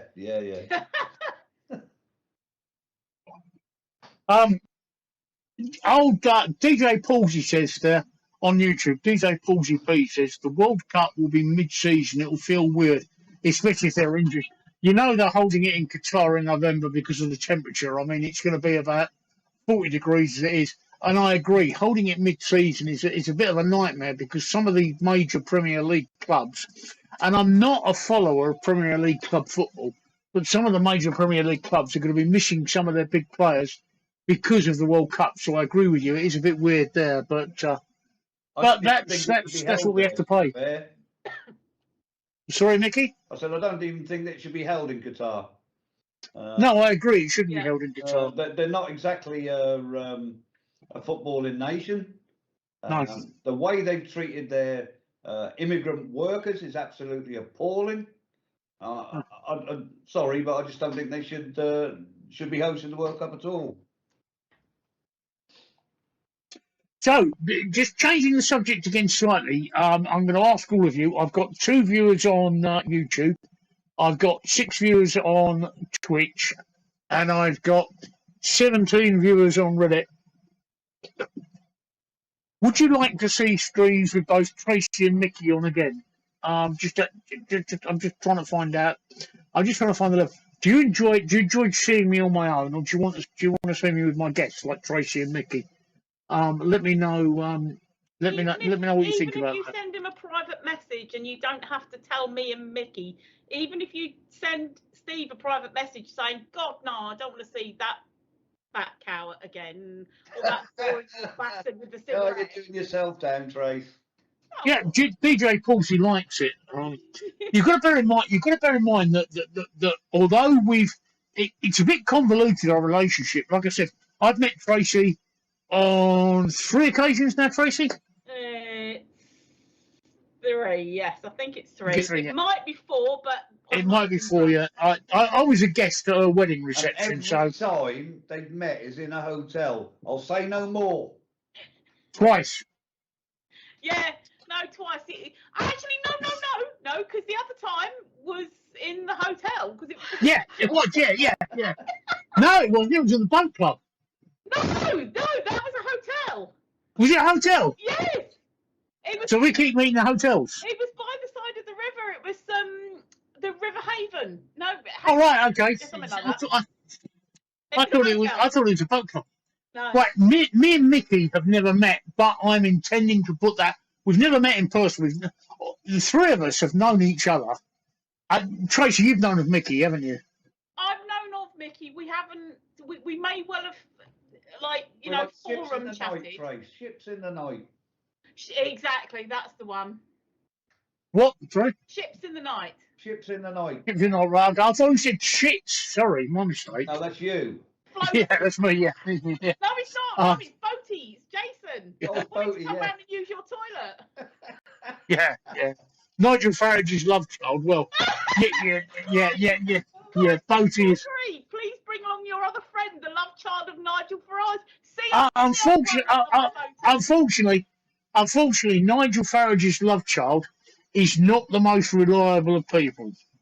All right, you probably, he definitely wanted to come on my stream, and when I actually got him on, he's making every excuse under the sun not to come on again. So, unfortunately, you may not see him again. But I'm talking about Tracey and Micky because, like I say, once I become affiliated on Twitch, I want to move this stream to a Wednesday night because I can't stream on Twitch and YouTube and Reddit at the same time. So I'll keep me. I'll keep Mondays and Fridays for Reddit, but I want to move the Twitch stream to Wednesday night. You on Reddit. Sorry to butt in, but on Reddit, it's not a question. Klein643 says your guests are great. It's like a symphony orchestra, and Live Interaction says we like to see you all on screen. Yeah, fine. Yeah, so that's it. They're either deaf or blind or both. yeah. Or mad. Yeah. It works for me because when I'm streaming for 2 or 3 hours at a time, it's very hard for me to keep coming up with original things to say. But at least we've got 3 people there. It works. And of course, like I say, we've known each other for a long time, so we can actually push boundaries with each other that complete strangers may not get away with. So that's another advantage of having friends that we know. Klein643 says your friends are awesome. Thank you, Klein. Well, I'm not. Oh, right, okay. No, we'll solve that. We'll solve that. We'll solve that. Carry on without me. Carry on without me, you two. Carry on. There you go. Carry on. I knew he was going to fuck off right then. Steve, you're nothing but predictable there. Yeah, oh, dear. Come back, Steve. All is forgiven. No, it's got better scenery without him. He's got a piss, isn't he? Yeah, probably. Either that or he's sulking in the background. As long as he doesn't come back standing up, we're all right. Do you know how many beers I've had tonight? I've already climbed 643. Do you have any big plans for summer vacation? I've already been on my vacation plan. I went to Spain for 10 days. It was bloody hot. Back. No, I don't have any summer vacation planned, but I'm hoping if I get enough money to go to Scotland. You know, that independent. Don't forget your passport. Yeah, exactly. No, but I'm hoping to get like maybe a few days in the Lake District and then bugger off to Scotland for a few days, like towards the end of September. But I can't afford to at the moment, so it's still just a bit of a dream. So I had a holiday in Spain booked for the 9th of September. I've had to cancel that. Coming back to what I said earlier, I because of my cancer, I'm immunocompromised. So I've had to cancel that holiday because of Spain. The COVID rates across Europe are extremely high, and it's extremely dangerous for me to go out. So, I've had to do that. Live Interaction 587, right? I'm the only Cockney here, all right? I am a Cockney born and bred. I was born and bred in the east of London, in the East End of London. I am the only Cockney here. So regardless of what they say, right, these two above are not Cockneys. They cannot speak rhyming slang. I agree. No, Steve, I agree. Well, I want to be fair. The amount of times over the years that people have thought just because I'm from London, I'm a Cockney, and I'm not Cockney. I was born in Surrey, and I was brought up in South London, or South London, because I could speak South London, but that's not Cockney. So I'm agreeing with you, Steve. So you were born within the sound of the Bow Bells then, Steve? Okay. Can I just sorry. On Reddit, we've got a question, right? Papa Gandhi says, due to the Panthers acquiring Matthew Tkachuk, what is all yours opinion on their chances of a championship run next season? We're in England, right? People, we're in England, right? Right. Papa Gandhi, we're in England, all right? Okay. We can talk about soccer. Well, football. We can talk about cricket. We can talk about tennis. Unfortunately, what we can't talk about is ice hockey because we don't play ice hockey here. It's I'm glad not. You knew that it was ice hockey. I had it's no ice idea. Hockey. I had to Google that. That's why I know. I had to Google that. It's not a sport we actually play. I'm sorry, but I am the only one here that can speak. I'm the only one here that can use my north and south to speak Cockney rhyming slang. All right, because I am a true Cockney. And I really can speak true Cockney. He says he was born in North London. He's got the North right, N-O-R-S. He's got the North right, yeah. But I was. South is S-A-A-F, South London. Well, I was born in the East End of London. I was born in Whitechapel. I was born on the Mile End Road, which isn't too far from Whitechapel. I was actually born just round the corner from the Blind Beggar pub, which, if you know anything about London history, you'll know it's where Reginald Cray killed Jack the Hack McVitie in the Blind Beggar pub. I mean, that's how East London I am. So, you know, I really am an East London Cockney. So I'm the only one that can speak true rhyming slang. I've got ancestors, fairly recent ancestors, like about 3 generations back that came from sort of Mile End Road and things like that. But I'm not there. I can say, Andrew says 2 and 8, and I can do apples and pears. You know, I could sort of speak a bit like if I was on EastEnders. But I sound a bit more like Kathy Burke actually when I do that. but I can't think of what else we got. You'll have to give us some phrases, guys. You know, guys watching, people watching. If you can give us some Cockney phrases, then we'll try and do our best Cockney accent in it. Right, we'll start with a simple one. Right? Hair, barnet fair. Barnet, yeah, barnet. Eyes, mince pies. Mince pies. Mouth, north. No, I don't know that one. North and south. Oh, I didn't know that one. Nose, fingers and toes. No, again, didn't know that one. You see? Head, Uncle Ted. No. Yeah, see? Jewellery. They all know the apples and pears, but I don't know the rest. Tomfoolery, jewellery. Tommy Tank. Oh. Yeah, you can work that one out. So yeah. Cock and hen, there's one. Look, cock and hen. What's cock and hen? Scooby about what. Off your rather off. He's talking. He's a Kent boy. He's not Cockney. I know. I've got to know what cock and hen is. Shit. Now we talk about minces. DJ Paul says we don't talk about mince pies. We talk about minces. Yeah. Oh, I have my minces on that bloke. So yeah. Steve's a bit of a mincer, apparently. Going down the Dog and Toad. Yeah. Hang on, Klein. Toad, isn't it? Klein. It may say, but we've had this discussion, right? If you watch any of my streams, right, Brian, you'll know that I'm a great believer in beer lies. Beer lies. Yes, I'm drinking Budweiser. First of all, Budweiser is not an American beer. That is one of the biggest misconceptions ever known to man. Budweiser is a Czechoslovakian beer.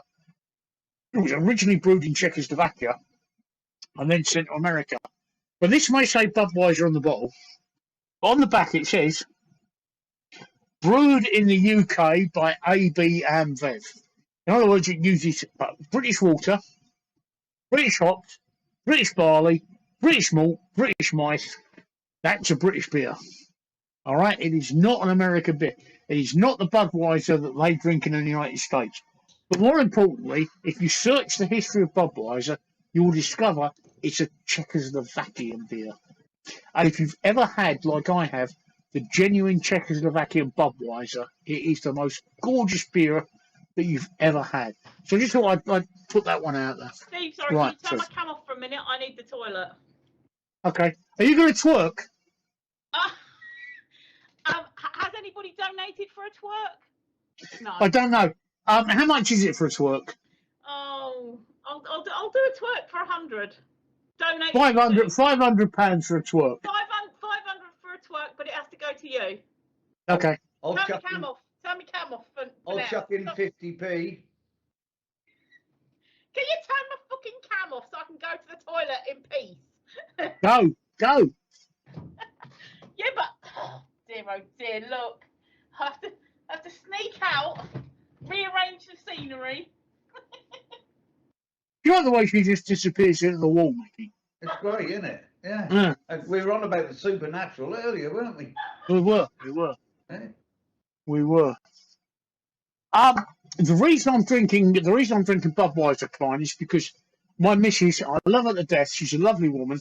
She said to me on Monday night, is there anything you want? She works for a major supermarket chain.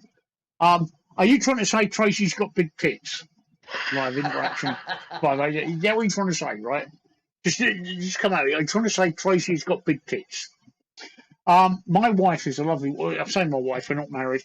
My partner is a lovely woman, and she said to me on Monday night, "Do you want me to?" She works for a major supermarket chain. She works nights, and she said to me, "Do you want me to get you anything?" And I said, "Yeah, I'm running out of beer." And so what she does is she goes through the beer aisle and she gets whatever beer's on offer. And as it happens, Budweiser is what's on offer. But if you watch my stream on a regular basis, you'll know that I have all different beers from all over the world at different times.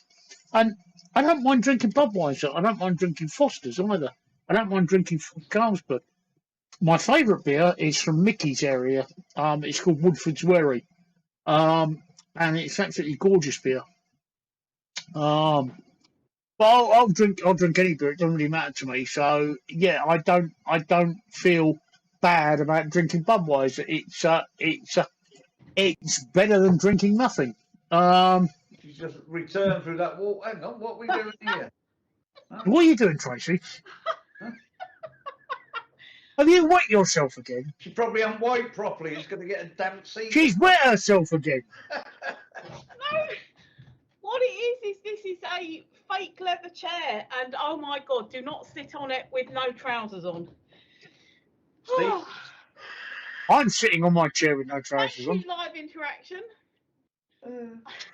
Yes, live interaction wishes to talk about your top. We don't know whether he's talking about your top or your boobs. Yeah. Well, it's a lovely bright pink top, isn't it? That's the whole point. It looks red to me. Really? Yeah. It's kind of like almost neon pink. Yeah. It's red. I know that on camera it makes everything stand out, doesn't it? Live interaction. I don't think you need that top on to bloody stand out, girl.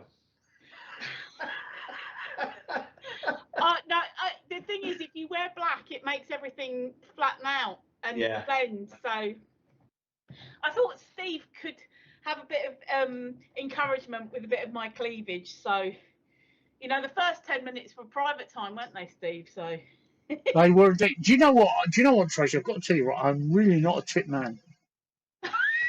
That I was wasting my time. No, I'm joking. Yep, absolutely. Klein's got a good point there. And it does. Your top actually does look red, Tracy. Okay. Can you see yourself on Skype? I can, yes, but it's not quite red to me. It's like a dark pink, like a rich dark pink, almost magenta. No, it definitely looks like. I'll tell you what it looks like. Post box red. No, orange and red. Oh, I hate orange and red. Right, that's it. It's coming off. Do that again. I think it's coming off. You've been out in the sun. No, do you know what? That's my natural colouring. All right, okay.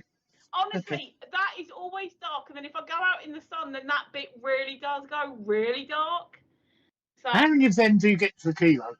Hot pink, thank you, Klein, and live interaction, thank you. He loves the top, so he or she loves the top. I'm sorry, I'm maybe misgendering you there. Do you notice that, Micky? Right, you and I take our shirts off. We don't get any interaction at all. Well, you wouldn't get any viewers if I took mine off. I've got tattoos. I'll tell you, right? Oh. All right, what, on your chest? No, on my back. Two little ones on my back, either shoulder blade, and they're lions with lion cubs, and the lion cubs are my grandchildren. I've got tattoos on my chest. One of them I'm going to have covered. At the moment, I'm on blood thinners. I'm on something called Clexane. As soon as I stop Clexane, I'm going to get one of my tattoos covered. And I'm going to get it covered. It's a tattoo that's right over my heart. I'm going to get it covered with one of those biomechanical heart. Have you seen the biomechanical tattoos? Yeah. Oh. Yeah. Yeah. Have you seen my biomechanical tattoo on my arm? Yeah. Well, I'm going to get a biomechanical tattoo to cover the one that's on my chest. So. I haven't got any tats yet. I've got a piercing in my eyebrow, which I'm not wearing at the moment. But I want tats, and I really would. The only thing, there's two things stopping me. One, money, but two, indecision about exactly what I want. But I would love a sleeve on one of my arms, and part of that I would love the biomechanics type of thing. But I'd love it to be opening, like, and have some kind of words going on in there, even some kind of Latin or something, because I'm a wordsmith. I love words. So having the mechanical stuff in there, but with some kind of wordage, as though like my arms being opened up and there's words in that. The only advice I'll give you, Tracey, is if you do have a tattoo, be 100% sure that that is what you want. Yeah. Just don't forget, once it's on there, yeah, it's on there for life. Yeah, exactly. That is what has stopped me literally for 30 years, because I've just been so indecisive. But I really, really want I want a sleeve, but of a mixture of things. I don't just want a sleeve where it just goes, like, let's say honeycombs. Yeah, I don't want that. I want a mixture that all links in. Yeah, no, I've been looking at your tats. Yeah, you've got bits. Yeah, but yeah, that one is a cover up, because, like I said to you, make sure that you know, that one is a cover up, because again, yeah, when you're young, you have silly little girls' names put on your arms, and so. Yeah, see, that's what I mean. I never got. I would never put anyone's name on my arms apart from my children, my grandchildren. That's my wife and my 2 kids. Yeah. So. When did tattoos become a thing? Well, I had my first tattoo in 1973, and I was about 17. So I know you're not supposed to until you're 18, but and that was in Wolverhampton. Yeah. Oh, the thing is, tattoos. I just saw that when did tattoos become a thing? Tattoos have been around for like forever. Yeah. You know, they've been, you know, sort of tribal and being part of a clan, and then it was rebellious and stuff like this. If we're talking recently, it was, let's say, before the 2000s ish, it was a sign of rebellion and outcast and things like this, again with piercings. But then after that, there was kind of like this explosion of everybody could have tattoos and piercings. And I remember when I got my first piercing, I know it's not quite a tattoo, but when I got my first and only piercing, that I ears pierced, but this piercing in my eyebrow, I remember going to have that done, and that was about 1996. And I remember coming back from Camden and walking down my local road, and there was a group of schoolgirls, like teenage schoolgirls, who literally stopped and went, "Oh my God, she's got a pierced eyebrow!" But they wouldn't do that now, because it's just, everybody has it. It's just so usual. So yeah, so the tattoos have always been a thing, but it's so much more socially acceptable. Do you think there might be a parliamentary act of exclusion on a tattooed person losing their spot in the line of succession? No. No. Why would there be? Yeah, what exactly? Why would there be? I don't understand that. No. I mean, in a minute, I'm going to go through some of my tattoos. And each tattoo, people, there's something that somebody said. I can't remember what it said about tattoos, but each one of my tattoos mean something to me. Each one of my tattoos are there for me. They're not there for any other person. They're there for me only. Exactly. And they all mean something, which may not be completely obvious. The first one I'll go through is this one. This is my biomechanical tattoo, and it actually covers, you can't see it, but it actually covers a love heart. And on the love heart says Steve and Sue. And that I had done when I was 18. And that was my first wife. And that was because at the time I thought I was in love. However, I got this biomechanical tattoo for a very simple reason. In 2017, I went into chemotherapy. And I decided that at the end of chemotherapy, I was going to treat myself to a new tattoo. And I couldn't think out what tattoo to have done.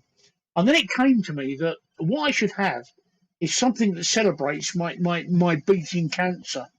And at the same time, because I'm no longer married to Sue, which has it didn't really bother me, but a couple of times, my current partner is called Sean, but a couple of times people have looked at my arm and called her Sue because of the tattoo that says Sue on there.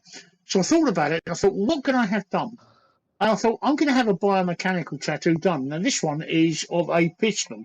And if you look at it, it looks like the skin's been ripped apart. You look inside, and it's mechanical. And what that represents is my battle against the cancer that I have. Cancer is an internal disease that eats you from the inside. And I figure that if I'm mechanical inside, cancer can't get me. That's why I had that tattoo done. Thought I'd share that with you. Cool. That's very deep, isn't it? Mm. No, it's deep, but you know, you said yourself that each of your tattoos are personal to you, and that came at the time that it was, you know, you wanted that to reflect that thing that was going on in your life at the time. So yeah. Still is, but you know what I mean. Yeah. I'll show you another tattoo in a minute, one that I don't often show people. I think I've seen your Woody. Huh? I think I've seen your Woody. Yeah, my Woody. It's my nickname. I've always been called throughout my life. I've always been called Woody, so it obviously makes sense to have a Woody on my on me. So when I had that tattoo done, it's Woody Woodpecker. I think I've said to you before that I've had a couple of people call me Woody because my surname's Greenwood, so they've called me Woody the Woodpecker and things. And just off, I don't know if my daughters are still watching me, but generally a lot of times I get called Greeners because again it's the surname. So maybe I'll have to put something green. I'm not keen on the colour green though. Something green in the tattoo. So. Right, fuck you want to see my other tattoos. Right, hang on. There we go. Right, here we go. Oh, here we go. Cover the nips. I'm going to talk about this one. Yes, I have a tattoo of Roadrunner on my chest. The reason I have a tattoo of Roadrunner on my chest is because that's how I feel. At the time I had this tattoo, I felt like Roadrunner. Always running, always escaping, but always trying to be trapped by that coyote. In this case, the coyote was the tax man or the vat man. And no matter how hard I ran, he was always there trying to trap me. That's that one. So that's the other one is another. The other one I had done over my heart is another ex-wife, which we don't talk about. And that's the one that's going to get covered with the biomechanical tattoo. But I have one more that I very rarely show to people. And it's going to take a hell of a lot of persuasion for me to show you because it's in an intimate place. Woohoo! Keep it to your bloody self then. Fuck you says, do you think there should be a punishment for... Oh, sorry, this is on Reddit. Do you think there should be a punishment for bad tattoos? Is there a bad tattoo? Well, no, I think that there are bad tattoos, but I don't think there should be a punishment for them because at the end of the day, the punishment itself is that the person wearing it, if they hate it or if it's crap, they're the ones that decided to have it, so they've got to live with it. I told you I was grumpy. Oh! Sometimes I wake up grumpy, sometimes I let him sleep. Yeah. Wife gets up in the morning, I'm not happy. Which one of the 7 dwarfs are you today then? Yeah. No, DJ Palsy, it's not on my Woody. Why on earth would I have my cock tattooed? That would be stupid. I have. I've got WOW on mine. What, and then it turns into Woodmore when it grows? Oh, it turns into Woolworths. No, Micky, you want to see your toes. Oh dear. Well, I just showed you my leg. I mean, my arms aren't nothing special to look at. Talk us through them because, you know, obviously. It's a koi. It's a what? That's a cover up. That is. Yeah. That's a koi carp there. Yeah. On the other side, you've got it's a tiger climbing up over. Oh right. But you can't really see it very well. I mean, you see the tiger's leg there and tail as he's climbing up over there, and he's after a phoenix. Which I mean, there's a phoenix there somewhere, but you can't see it because over the years they sort of blended. Yeah, because I wanted them all black. They've faded into each other. Oh. That one there, and it has got a girl's name.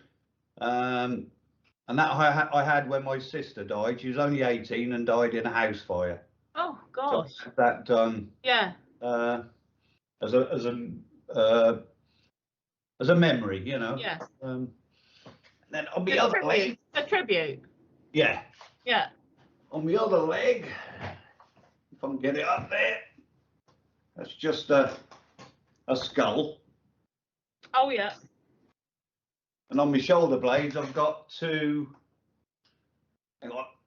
An angel and a devil. No. Cool. Right. Two tigers. I just can't. I just can't believe the question that Klein 643 has asked. I'm going to answer it right. Klein 643. Yes, we totally celebrate July the 4th here. However, it's for different reasons. We celebrate it in a thank fuck for that. Exactly that, yeah. We call it Traitors Day over here. Yeah. I'm going to turn my camera off because I'm going to wind all of our viewers up. I'm going to turn my camera off because I'm going to show Micky and Tracey my last tattoo. Oh, right? Oh, they'll only be able to see it. You guys won't. I can't see a bloody thing now. No, Where are you? We can't see you now. Yeah. Oh. So while you've disappeared, fuck you says Micky is such a badass. and then he says, what then fuck you says, what all things has Micky done and gotten away with? Ooh, wanting your secrets. I am not going to say anything on the internet. You're claiming the fifth. That can incriminate me. Oh, did you all miss my tattoo? Oh, well, never mind. Oh, you knew that was going to happen. We couldn't bloody see you.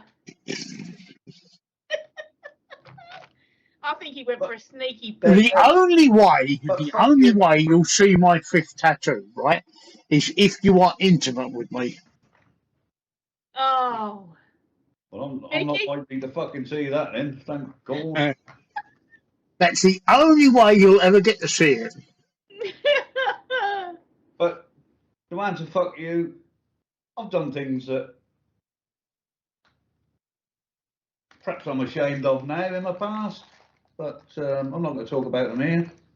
I mean, I think we all do silly things when we're young, but I'm an old. Can I just interrupt for a second? Sorry. You can do whatever you like. Klein 643.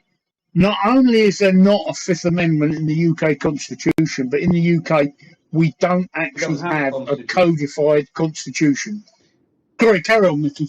No. That's all I've got to say, really. Is I've done things that I've not proud of, but that's in the past, and it's going to stay there.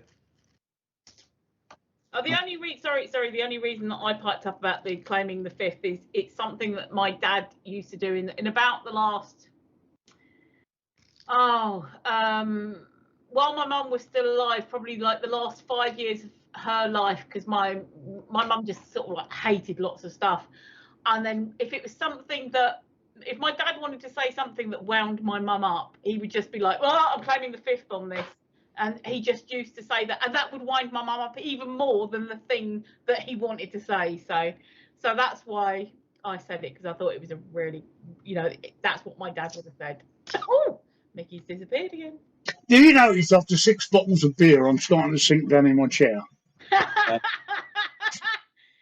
the most you've drunk on stream, though. Hey? It's the most you've drunk on stream, apart from going to the pub. I'm not drunk. It takes more than 6 beers to get me. No. I meant it's the most, because normally you have one and then you'll crack open another and then that'll be it. Apart from when you're in the pub. Apart from when I'm in the pub. Yeah. So sorry, Steve, but are you going to be okay with the fact that with monetizing wise with the alcohol type thing? I don't know. I honestly don't know. I've got to tell you, Tracey, that my main aim in life is not monetising. The only reason I mention monetising is because I'm close to it. What you've got to remember is that back in March 2020, when the COVID pandemic hit, as you know, I was a cab driver. I was forced to retire early. The medical advice was stop working. So I thought, well, I'm 62. Well, I wasn't. I was 59 at the time. I'm 59. I might as well stop working. I might as well retire. I'll cash in my pension and retire early. The only reason I got into streaming is because I then went into something called shielding, which is unique to the UK, which meant actually locking myself away in the house. To explain, I've got a blood cancer. I have follicular lymphoma, which is a blood cancer, which means I'm extremely immunocompromised and I really can't be around people with COVID. If I catch COVID, which I haven't caught yet, it will probably kill me, even though we've got very mild COVID at the moment, because it is dangerous to people with blood cancers. So I retired indoors and made a prisoner of myself, where I was kept away from all my friends, all my family. Since March 2020, I've not seen my family together as one. I've got 4 kids and 11 grandchildren, and I've not seen everyone together as one. I've seen them all separately, but I've not seen them together as one. So I retreated to do that. And to be honest with you, after 6 weeks of retirement, which was absolutely fantastic, I absolutely loved it for the first 6 weeks. After 6 weeks, I became extremely bored. There's only so much I can do because of my cancer. I can't decorate, I can't do the gardening, I can't do any of the traditional things that are retiring. And I became very bored. And I'm a very social person. The fact that I was a cab driver tells you that I'm a very social person. And it was driving me mad. And then I discovered streaming. I forget how I discovered it. I think I went on to Reddit quite accidentally looking for the answer to the question. And I discovered streaming. And like the message that's just gone out on Stream Element said, I discovered that with streaming I could have a social life and at the same time still socially distance from people but maintain a social life. And that's how I discovered streaming. And that's why I like it. The answer to the ceiling inspector is the reason I am still isolated is because I have a blood cancer. I have follicular lymphoma, which is an incurable blood cancer. That's why I'm still isolating. Another question is Captain Kirk, always live interaction. Captain Kirk every day of the week. Yeah. Although I am enjoying Star Trek: Strange New Worlds at the moment.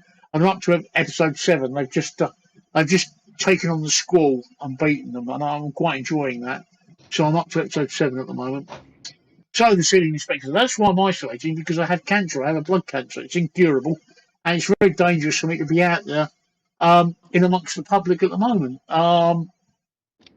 So does that answer your question? And Tracey, I've totally forgotten what brought me onto that start. Where was I on that? What was the... Yeah, see, because I was listening, and it was the... God. What did we start? Where were we? Micky, it was just before... Micky might remember, because it was just before he disappeared. Oh! That was it. Sorry if that distorted your sound. It was because I said about the monetizing, you know, because drinking on stream and things, because I do know that some payment processors do not like alcohol, but some are okay with alcohol as long as you're not actively drunk on screen. And you were saying about you were sliding down in your chair because the Budweiser were making you feel really heavy in your feet. It takes a lot more than 6 bottles of bloody fog. What is this? This is only this is piss water. This is 4.5, and I've only had 6. I've only had 6 bottles. It takes more than 6 bottles of that to make me pissed. 330ml bottles. Client 643 says, "Are your friends also in London?" No, Tracey is. No. Tracey lives about 7 miles from me. Micky. Yes. Micky's trying to stay 300 miles away from us. So. No, Micky's 125 miles away. Yeah, about 120 miles from London. Yeah. You're in Suffolk, aren't you, Micky? I think you're closer to my sister because my sister lives in Norwich. Oh, right. That's Norfolk. Yep. Oh, I know that's Norfolk, but I'm just saying you're nearer to my sister than you are to me. Yes, yeah. I mean, Norwich is only 30 miles from me, whereas London's it's about 120 miles, I think. Straight down the A12. The ceiling inspector, to answer your observation, yes, of course I know it's not really socialising, but it's better than what I was doing before, all right?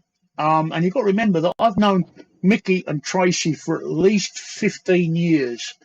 So we all get off, we'll feed off each other. And no, they're not talking about the naval base at Norfolk, Virginia. They're talking about the county of Norfolk in the United Kingdom, which is famous for turkey fingering, as far as I remember. Carrot crunching and turkey fingering, I think Norfolk is famous for. I can't think of anything else. Although I think Nelson came from Norfolk, didn't he, Micky? He did. He came from Great Yarmouth, I believe. Oh, there we go. There we go. Nelson came from Norfolk. Yeah, they've got a statue of him actually on Nelson's column in Great Yarmouth. Trafalgar Square. Oh, Great Yarmouth. It's nothing like Trafalgar Square. Tracey, Klein 643 asks a question. Klein 643 says, "How did you guys meet?" Right. Well, I'll do the easy one first. I've only just met Micky properly since tuning into these chats. So we've been speaking properly then, but I knew him from, because we all worked on eBay, individual sellers, and there was forums on there, so we would chat on the forums about, bad customers or bad service from eBay and things like this. Micky knows Steve more than I know Micky, but I've known Steve properly for probably about coming up for 20 years, 18 years or so. Again, it was eBay, power seller board. Power seller was when you sold a certain amount of things on eBay. That's correct, Tracey. I never sold a thing. You did. So how were you a power seller? Were you a power seller? I wasn't a power seller. No. Well, I was a Q&A answerer. Oh, right. So you didn't sell anything. You were just, so there we go. I know you from Facebook because you're a Facebook friend of Steve's, who was a power seller. Yes. I may well have spoken to you on Q&A, but I didn't know you on Q&A. No. So Steve was 2007, I think I went on Q&A. Oh gosh. Yeah. And that was just sort of coming up to when I was getting married. So Steve, we've met a few times, all of them in hotels apparently. And he was at my wedding, and I knew him when he was with his ex, and now he's not with his ex and he's with his new lady, and I'm still friends with his ex, but we don't talk about her. We don't talk about her. I just said that. But yeah, so we've known each other for such a long time, and it's all via eBay connections and then gathering on Facebook.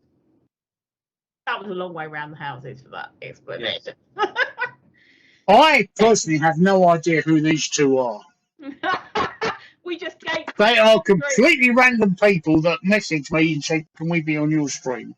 I have no knowledge of these two people at all. We didn't even message you. We just gate crashed. We just hacked on into your feed and went, "Fuck you, Steve. We're here." Exactly that. But it's true. Tracey and I have met in hotels 3 times, and 2 of those times she's not been getting home till 8 o'clock in the morning. That was not me. Actually, the 3rd time I didn't get home for another 2 weeks, but that's your fault. That 2nd time, that Sarah was really pissing me off. Oh, do you know, Sarah was.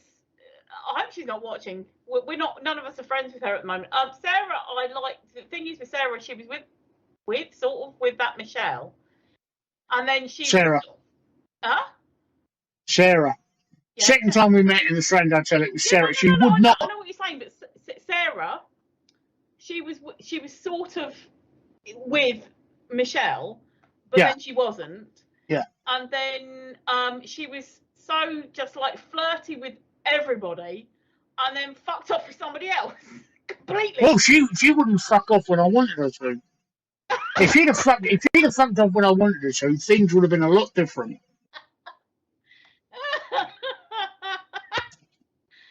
Oh dear. What books are we reading? I'm not reading anything at the moment. I'm reading Peter and Jane. Yeah, a bit advanced for you. what books? I love books, but I'm trying to get back into reading them. Life just got in the way. I've got 2 books that I want to read. There's one called, I think it's called The Five, and it's actually concentrating on Jack the Ripper's victims as people, as human beings, rather than Jack the Ripper being the person. And also the other one is Handmaid's Tale, and I haven't even watched the series of that yet. I want to read the book before I watch the series, but I'm not reading at the moment, so I'm not. There you go. You know, I've never watched an episode of Game of Thrones. Me neither. Not me neither. No, for the simple fact that I've read all the books right up until. Well, he hasn't. He never even actually finished the books. Oh. The series. So when they brought out the series on television, you got an ending that doesn't exist in the books. Oh. I've got a confession to make. Right, I'm not really reading. If you know what Peter and Jane books are, you know. If you don't know, I'm not going to explain it. The book I'm currently reading is Python for Beginners, Python for Dummies. There's still a book though. Hey? It's still a book though. Did you just say? Yeah. Python for Dummies. Good evening, Mark. How are you, Mark? Good evening, Mark. There on Twitch. Mark, I gave you a sub tonight. Just thought I'd let you know that I gave you a sub. Fuck you on Reddit. Micky isn't reading anything. You can just be sure about it. I can't help but it tickles me there. Can I just say to you, Steve, that I watched your tutorial the other day. And Which one? The first one on how to cut your clips down on. Oh, on Vinci Resolve, yeah. Yeah, I watched that. And I thought that was excellent. Yeah. Okay, good. It made it so simple for me to understand. Yeah. One thing, well, I enjoyed it, and you remember I said to you, like, try and, I don't know whether you speak slower. Speaking slowly, that was really good. One thing that does distract me though is the music. So it either needs to be a little bit quieter or not there in some parts. That's the music. The music is there for a reason, Tracey. I've got 3 fans going in my room at the moment. The music disguises the fans quite nicely, but I will bear that in mind. I'm actually making 2 tutorials at the moment. The first tutorial is very advanced. It's how to reframe 360-degree video, which you need to be into 360-degree grid at the same. The second tutorial I'm currently making is a follow-on from the first one. I've shown people how to basically cut a video. The next one is showing you how to add titles to the beginning and the end and in the middle of the video. If you've seen my first video, Micky, you understand that, don't you? Yeah. It's taking people from the very basics of being able to trim your video to a decent size. Once you've got your video to a decent size, the next tutorial is how to add a title at the front, a title at the end, and maybe titles in the middle. Yeah, no, I did. I watched it and I enjoyed it. I thought it was really good, and that was the only criticism that I would say is maybe either knock your vocal up slightly, or not. I know you said about the fans, and knock the music down, but only because my OCD brain had slightly too much going on screen, and that's all. Got up and started twerking to the music. Hey, that's what it is. I had to get my bum out, so. No, I don't read papers. Full of shit. Fine. In case you are all wondering, I'm not going to miss an opportunity here. I am not going to miss an opportunity here. In case you're all wondering what they're talking about, this is what they are talking about.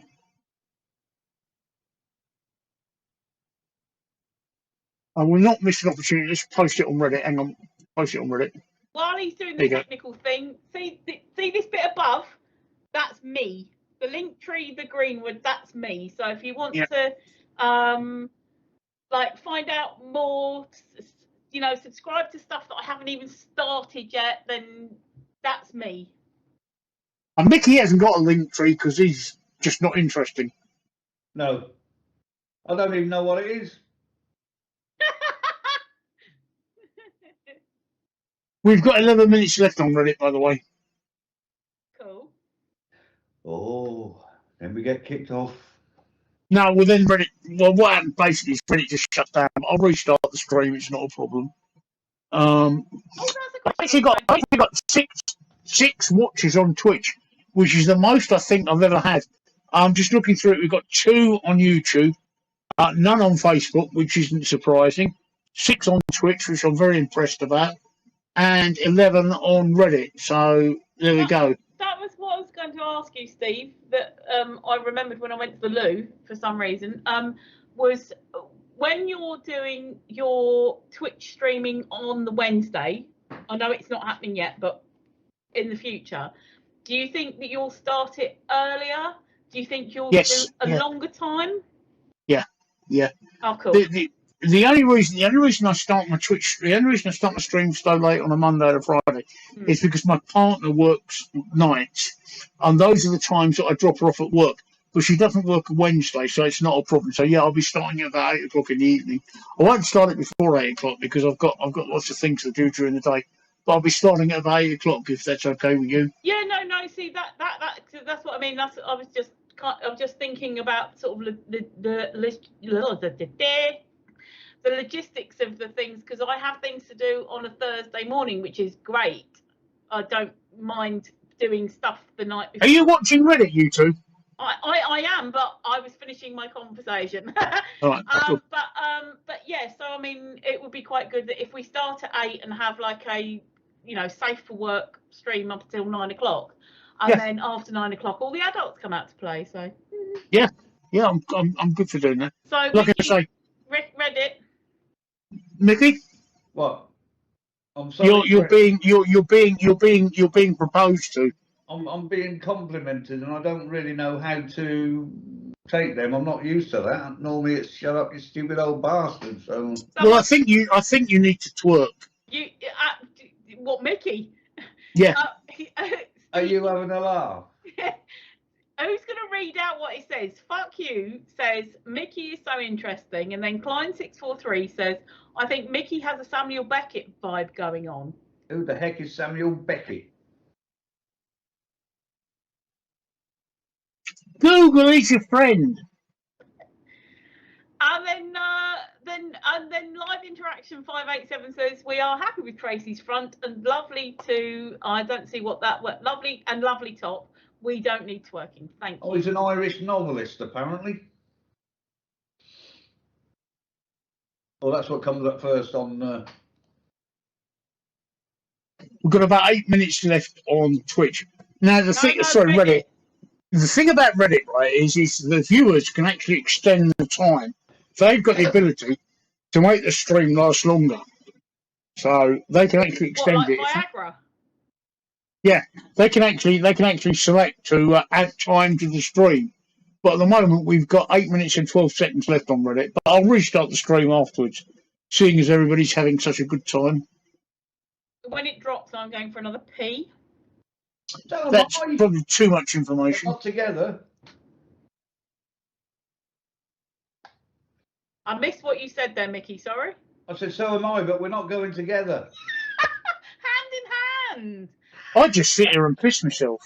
I thought you said you just sit there. No, I better not say that, just in case it's bad. He's got a bucket under the table because he's naked from the waist down. I'll tell you a true story, right?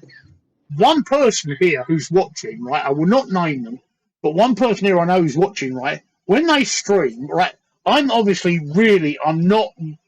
I kid people when I say I'm naked from the waist downwards. I'm not. I'm actually wearing shorts and boxers. But I happen to know for a fact that one of the people here, when they stream, right, they really are naked from the waist downwards, and they've got a bucket under their chair. And do you know what they do when they need to have a piss? They do it in the bucket because they don't want to be off camera.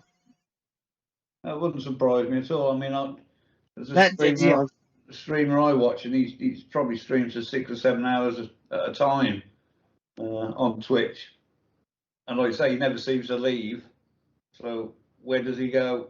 Do you know that you can get proper streamers' chairs, like gamer chairs? It's called a commode, Tracey. I'm going to have a piss. You carry on. I'm going to have a piss. I'm going to have a piss. You should carry on. It looks like a gaming chair, like, you know, a proper gaming chair, but you're sitting on a toilet seat. So if you're doing competitions or you know, gaming competitions, you just sit there and the pee and the poo flows from you. Yeah, it's called a commode. Steve's got one. What? No, I know you can get commode, but I can't remember the name of the gaming chair that you can get that's got actually a toilet in it. And I was astonished when I can't remember who showed me. I think it might have been one of my daughters, because one of my grandsons is like totally into gaming, so it may well have been like, oh my god, have you seen this? Mind you, I've got a nephew who's into gaming as well, and it may well be my sister that was like, have you seen this? And it just looks like a normal kind of like gaming chair, you know, like where you rock around on it, but then you're sitting on a commode, literally a commode, but it's like a leather clad commode.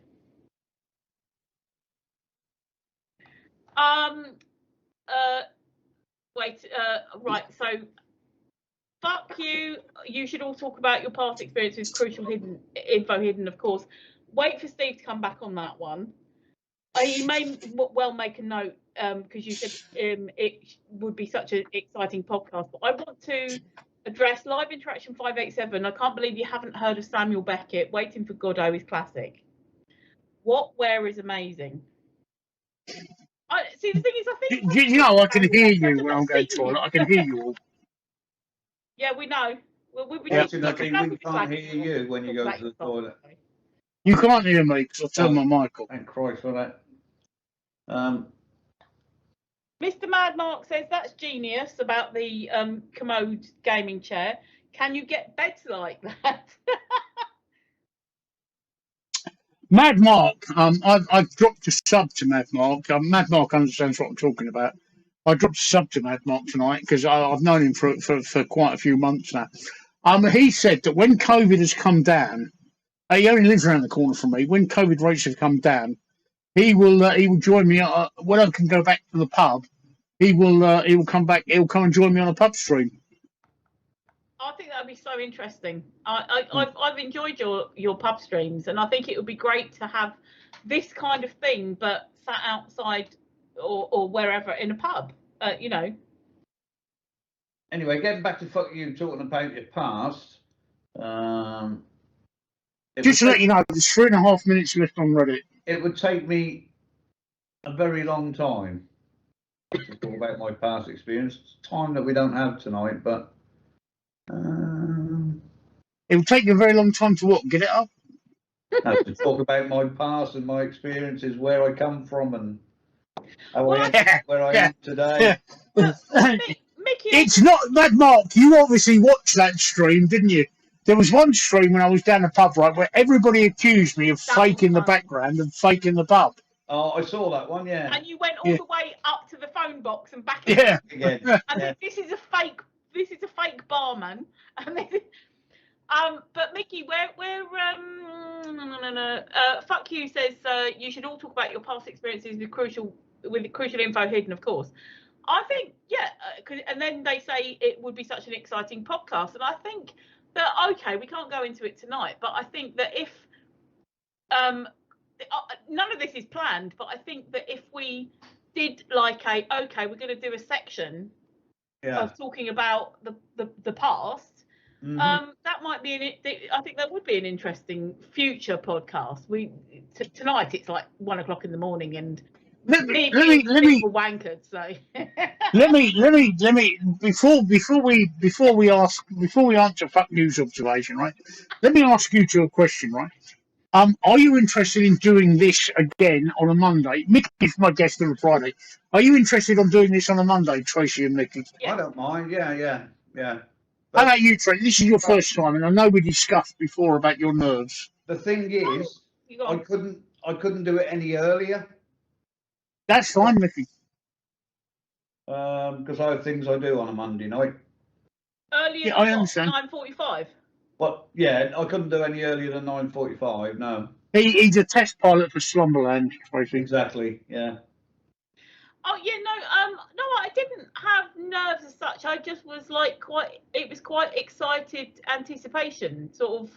and I wanted to make sure that I had a link tree so that I wasn't just coming on here like as in, oh, hello, I'm just a person. You know, what the fucking hell is a link tree?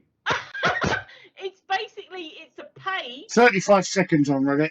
It's basically a page that's got links to my stuff so that people can try and find out like stuff that, of who I am and what I've that's got. all right. I don't need one of them because I ain't got fucking. Yeah, no, yeah. But I wanted to make sure that I had that, and also don't forget I'd had the COVID, and it was just all bits and pieces like that. It wasn't so much doing the streaming because it's just like chatting, and I. Quite happy to do that, but also it was just I hope the technology works, you know, like hopefully I don't press a button, and I mean I'm good at the computers anyway, but the computers, bloody hell, but you know what happens if I press a button at the wrong time and it fucks me off for the rest of the night, you know. So I wasn't nervous, I had this anticipation that I was looking forward to it and hoping things went okay, and it did, and it has. At the moment, people keep. At the moment, we were down to 30 seconds, but people keep. That's it. Reddit has just ended. We've hit the time limit on Reddit. So carry on, you two. I'm just going to start Reddit again. Do you want me to start the? Micky, are you all right? Yeah, Micky, are you all right? Yeah, I'm good. I'm just going for a pee. Okay, I agree, DJ Ballsy P. Reddit is going down the pan, which is why, if I ever get affiliated on Twitch, I'm going to move to a streaming on Wednesday night on Twitch. I'm very disappointed. I mean, my pub streams on a Sunday night used to go out to almost 500,000 viewers. Now I'm lucky if I get 400 viewers. So I'm not happy over that. But shit happens. There you go. Such is the nature of the beast. Have I been to America? No. Yes, Climb 643. I've been to America many times. I actually love America. Am I right? I've been to America so many times that I know that there's New York and there's the rest of America, and there's no correlation between the two. America is actually a beautiful country. There are so many places in America that I love. My favourite state is Montana, the Big Sky country. I absolutely love Montana. I've driven a motorbike coast to coast on some of the highways, because your horizontal highways are numbered 5, 10, 15, 20, and your vertical highways are not are numbered in between. I've done three of the horizontal highways and 2 of the vertical highways. So I've ridden a motorbike from Mexico to Canada twice, and I've ridden from New York to Los Angeles. I've ridden from New York to oh fuck me! I've ridden from New York to Washington, and I've ridden to New York to Los Angeles. So yes, I've been all over America, and I actually think that once you're out of the big cities, and I've been to Chicago, I've been to Los Angeles, and I've been to New York. Once you're out of the big city, America is a very, very, very nice place. Very friendly people, very polite people. It's the only country in the world where people actually say please and thank you a lot. But I do have a complaint about America. My biggest complaint about America is you guys are absolutely obsessed with cheese. I've never known a country like it. You are absolutely obsessed with cheese. You have cheese with everything. Absolutely everything. No matter what it is you're eating, you'll have cheese with it. You've even got cheese, right? In the UK, when we go into a cafe, you get a squeezy bottle of mustard and a squeezy bottle of ketchup. In the United States, you get a squeezy bottle of mustard, a squeezy bottle of ketchup, and a squeezy bottle of cheese. I've never known a nation to be so obsessed with cheese. In fact, in all of your supermarkets like Walgreens and Target and things like that, right, the biggest counters are the fucking cheese counters. I've never known a nation to be so obsessed. You go to somewhere like IHOP. Steve, even above France, who love... Yeah, the Americans are absolutely obsessed with it. They've got a chain of restaurants called IHOP, which is a pancake-like restaurant place, Tracey, right? You wouldn't think pancakes would be infected by cheese, but no. In America, you go into IHOP, right, and you can actually have cheese on your pancakes. They actually do cheese pancakes. Everything there is cheese. Going to McDonald's, everything is cheese. It's like going to Dunkin'. There's even cheese donuts. Go on, Mickey. Right. This country is obsessed with cheese. Must be as bad as having pineapple on a fucking pizza. I love pineapple on the pizza. What's wrong with that? Bit of fruit. Right, I'm just going to go and get another drink, but this time it's not beer. I'm going to go and get a drink of milk. I'll be back in a second. Talk amongst yourselves. Oh, right. No, so the rant about the cheese and right. Oh, the thing that I don't understand, and guys, you guys in America, please do explain this one to me. Oh, they've both fucked off now. But I'm still here. I know you can still hear, but you disappeared. Anyway, I don't understand the thing of having maple syrup with eggs for breakfast. I don't get that. I can vaguely understand the maple syrup with bacon, Canadian bacon or something. Oh, that's lush, that is. Yeah, no, that's what I'm saying. I can vaguely understand that because you've got that sweet and salty. I do love a salted caramel type thing. But I don't get this thing where you get the syrup with eggs, like literally fried eggs. And it's, ugh. What is that about? Explain that one. What is this thing? Biscuits and gravy. Oh, biscuits are scones or scones. Yeah, but the gravy is nothing like our gravy. What is that? Well, I don't get that one either. I don't. Gravy is brown stuff you put on your roast dinner. It's not what you have with biscuits. I could understand if they said, "Oh God, no, it's cheese scones or cheese scones." I can understand that because that's savoury and savoury. But then you've got these. Yeah. So hi America, can you please explain fried eggs with syrup, or scones with gravy?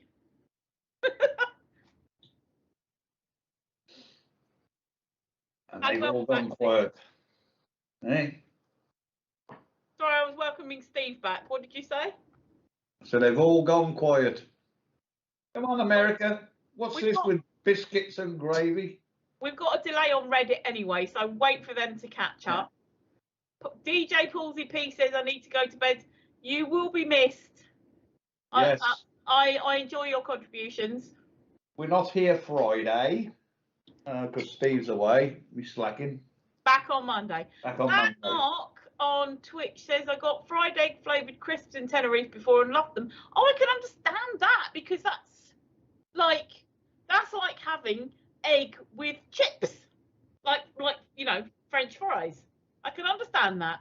But if it was fried egg flavoured cake, I'd be like, what? No. So yes.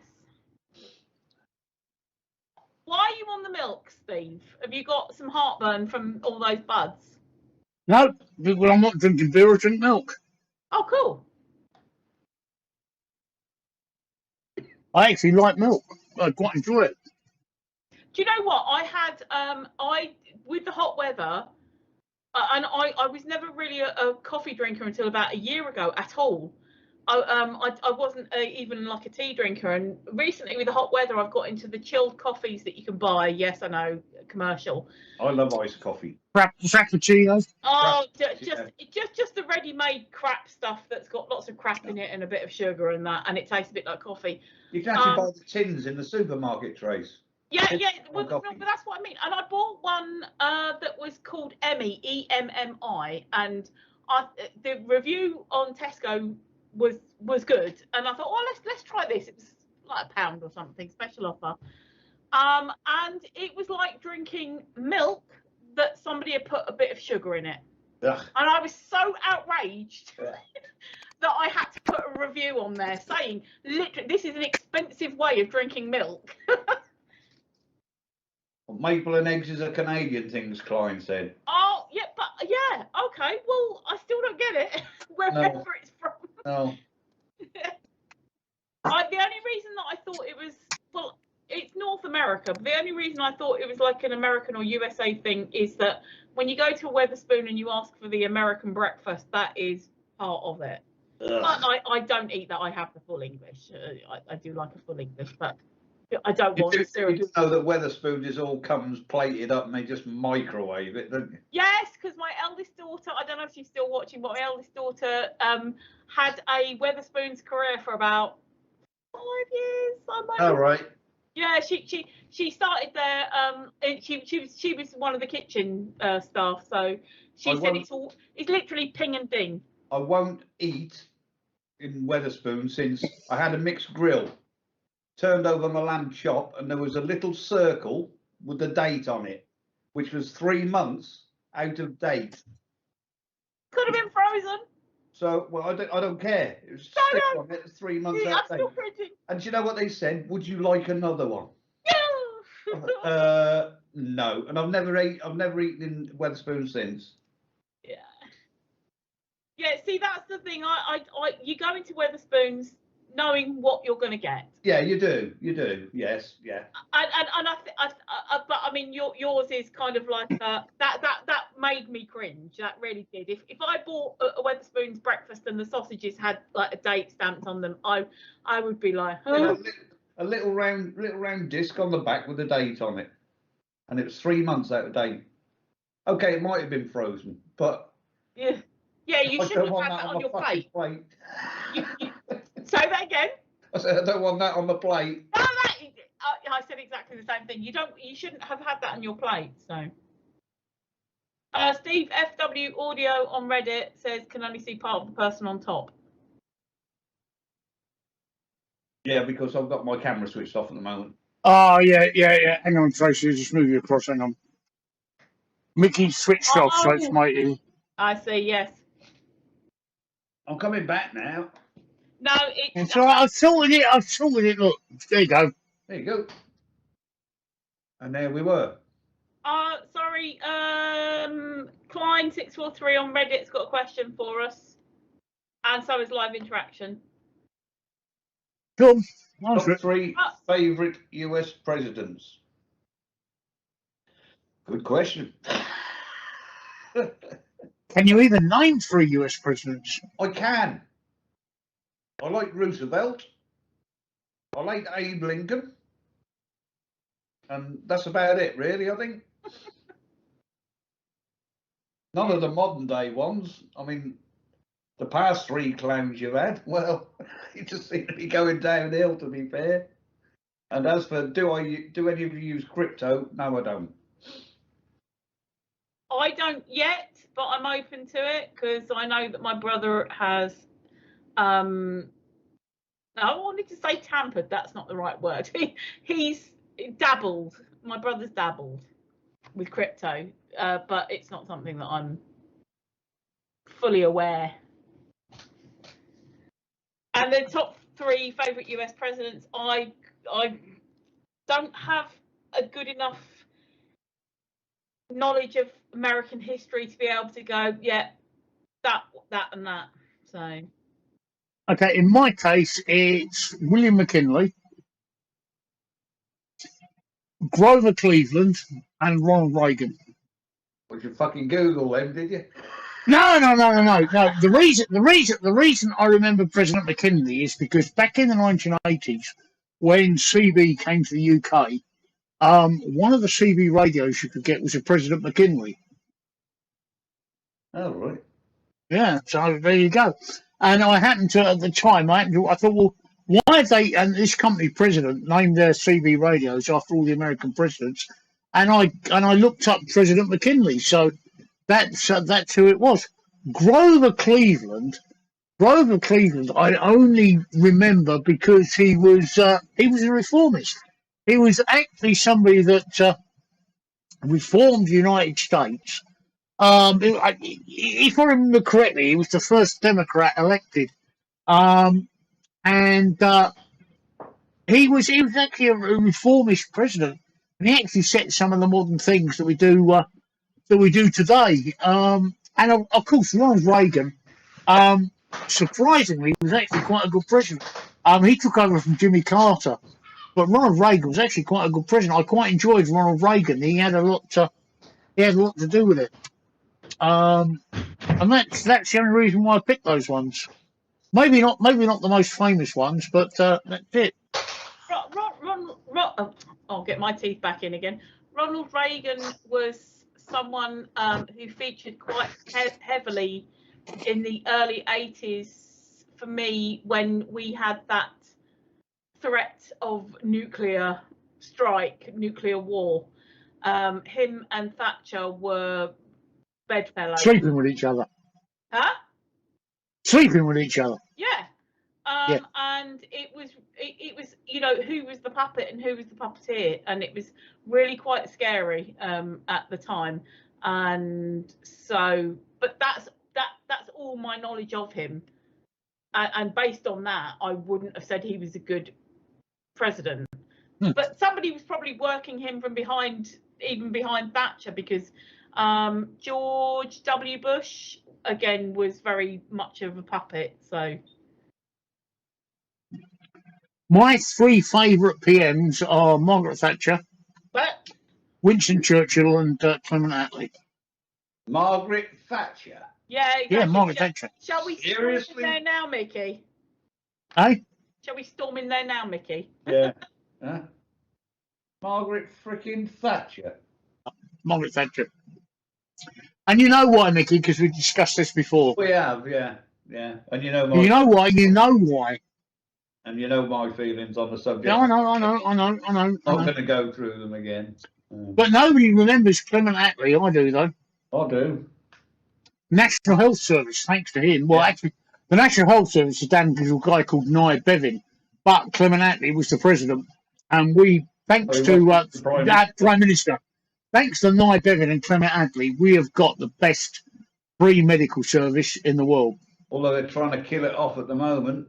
Oh yeah. Yes. So, but yeah, Thatcher was my favourite thing. The Falklands factor had a lot to play with that. I think if anybody else had been in power, they would have let the Falklands just slip away. Yeah. But that's the only thing that gave her that next win. Yeah, I agree. I think. Yeah, I agree. I think without the Falklands, I don't think she'd have won the next election.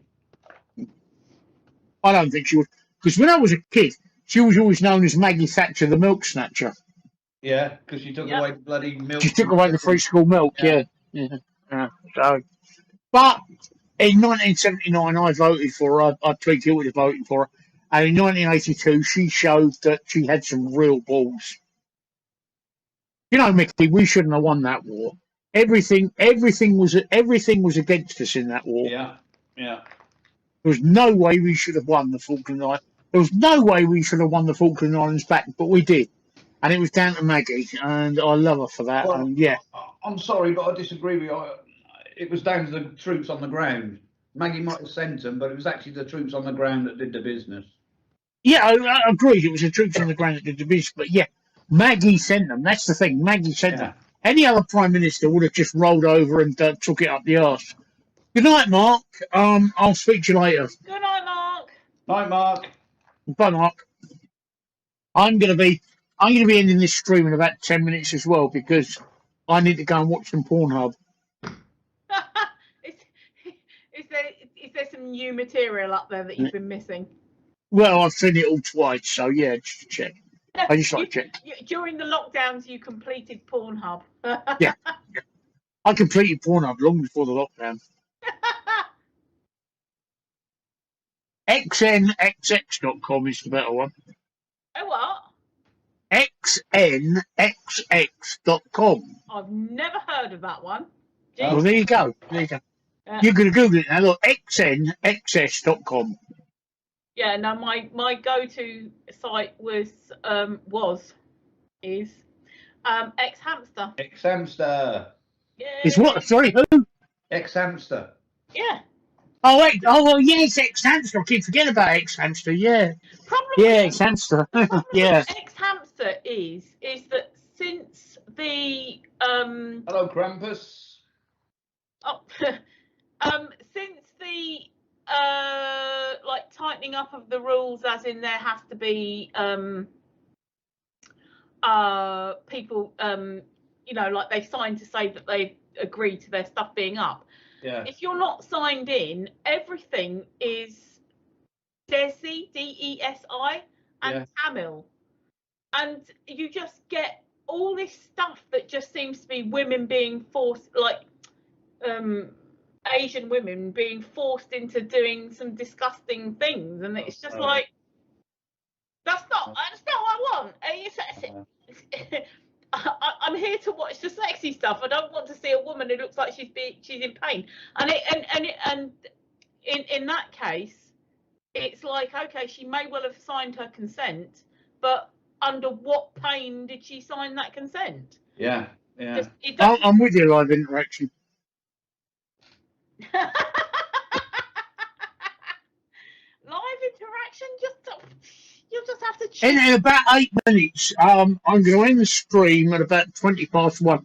It's 1:15 in the morning here, and although I'm joking about saying I'm going to go on Pornhub, actually what I'm going to do is I'm going to crash on my bed. Which looks like you're pointing to the sofa, the pub sofa behind you. I'm going to go and crash in that corner over there. They're crashing over there. I'm just going to start taking my medication now. Truss, he's out of bed again. Yeah, medication. Unfortunately, my medication, about 15 minutes after taking it, sort of sends me into a bit of a stupor. So we won't know the difference, though. So no. Anyway, if you're missing Tracey's top, you can always sign up to her OnlyFans. You'll be fine. Her OnlyFans is called Tracey's Titty. Yeah, no. Look in the link tree. It may well be there. Yeah.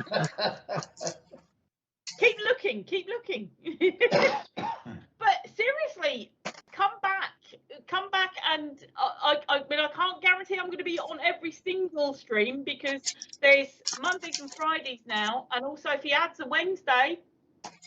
But well, that's only if I get enough people on Twitch, Tracey. Exactly. So if he gets enough people on Twitch, he's going to add a Wednesday. So I don't know if I'm going to be able to be here Monday, Wednesday, and Friday. But if I'm in enough demand and I get enough hits on my links,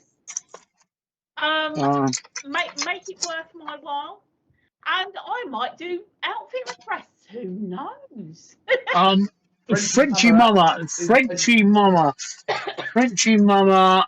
807.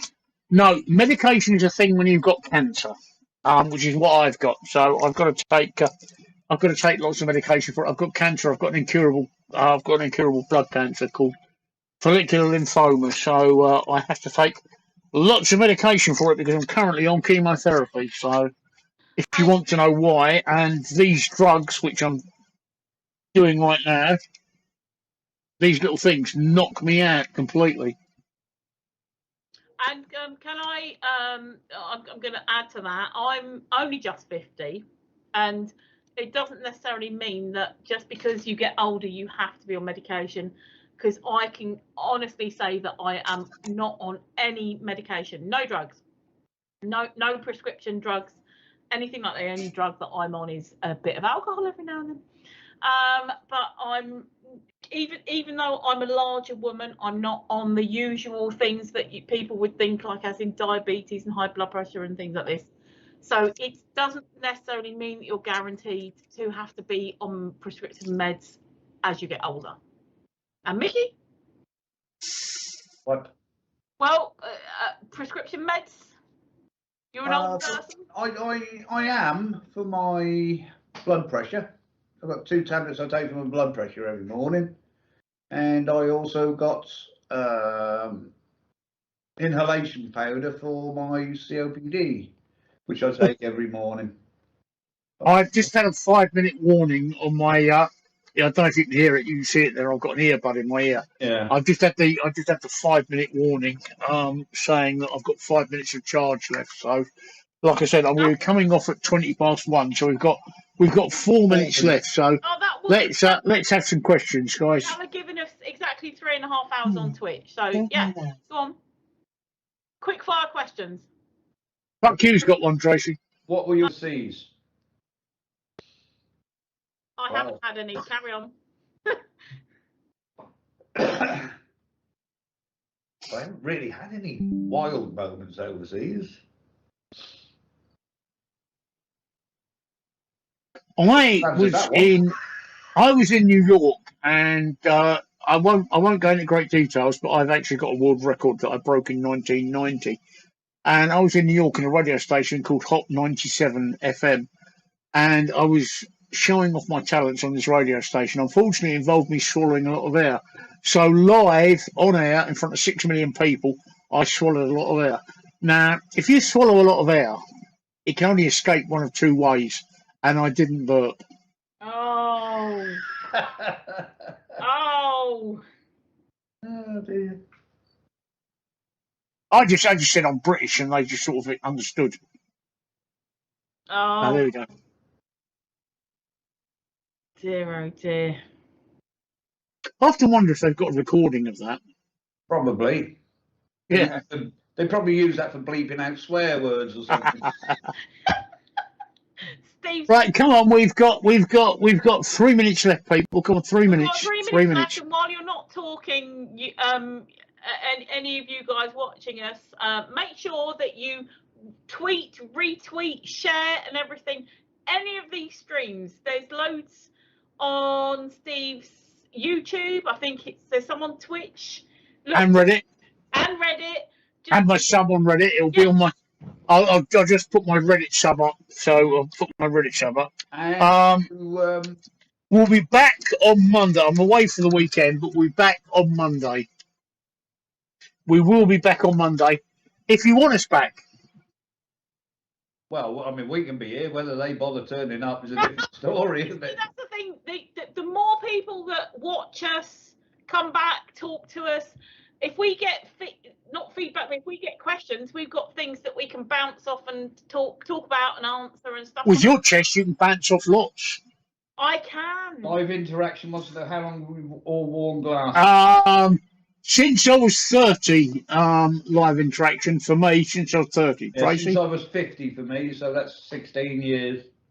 It was 26 for me, but I held off and I tried not to, and then it ended up being about, I think I was about 40 when I finally went, all right, I can't fucking see. I walked into the opticians, and the optician looked at me and said, your mother was right.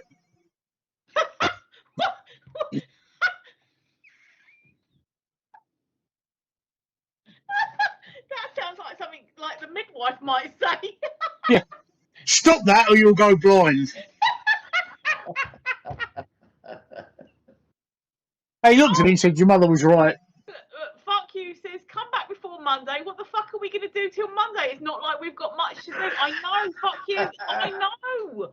Jesus, I'm literally going to be sitting here like twerking by myself and going, what, what's going on here? So. We cannot overexpose ourselves. I'd normally be back on Friday, but like I said, I'm going away this weekend, so it's going to be Monday. So it's next Monday. I'm not set up for doing my own stream at all, but maybe in the future, follow me. So I haven't got a clue how to set it up. So right, I'm going to end this stream. Tracey and Micky, don't go away. I'm going to end this stream now, people. I'm really sorry, but it is 20 past 1 in the morning.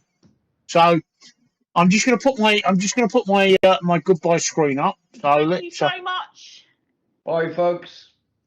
Have a good week, and we'll catch you next Monday. Monday. Yeah, cool. I've been sacked this Friday.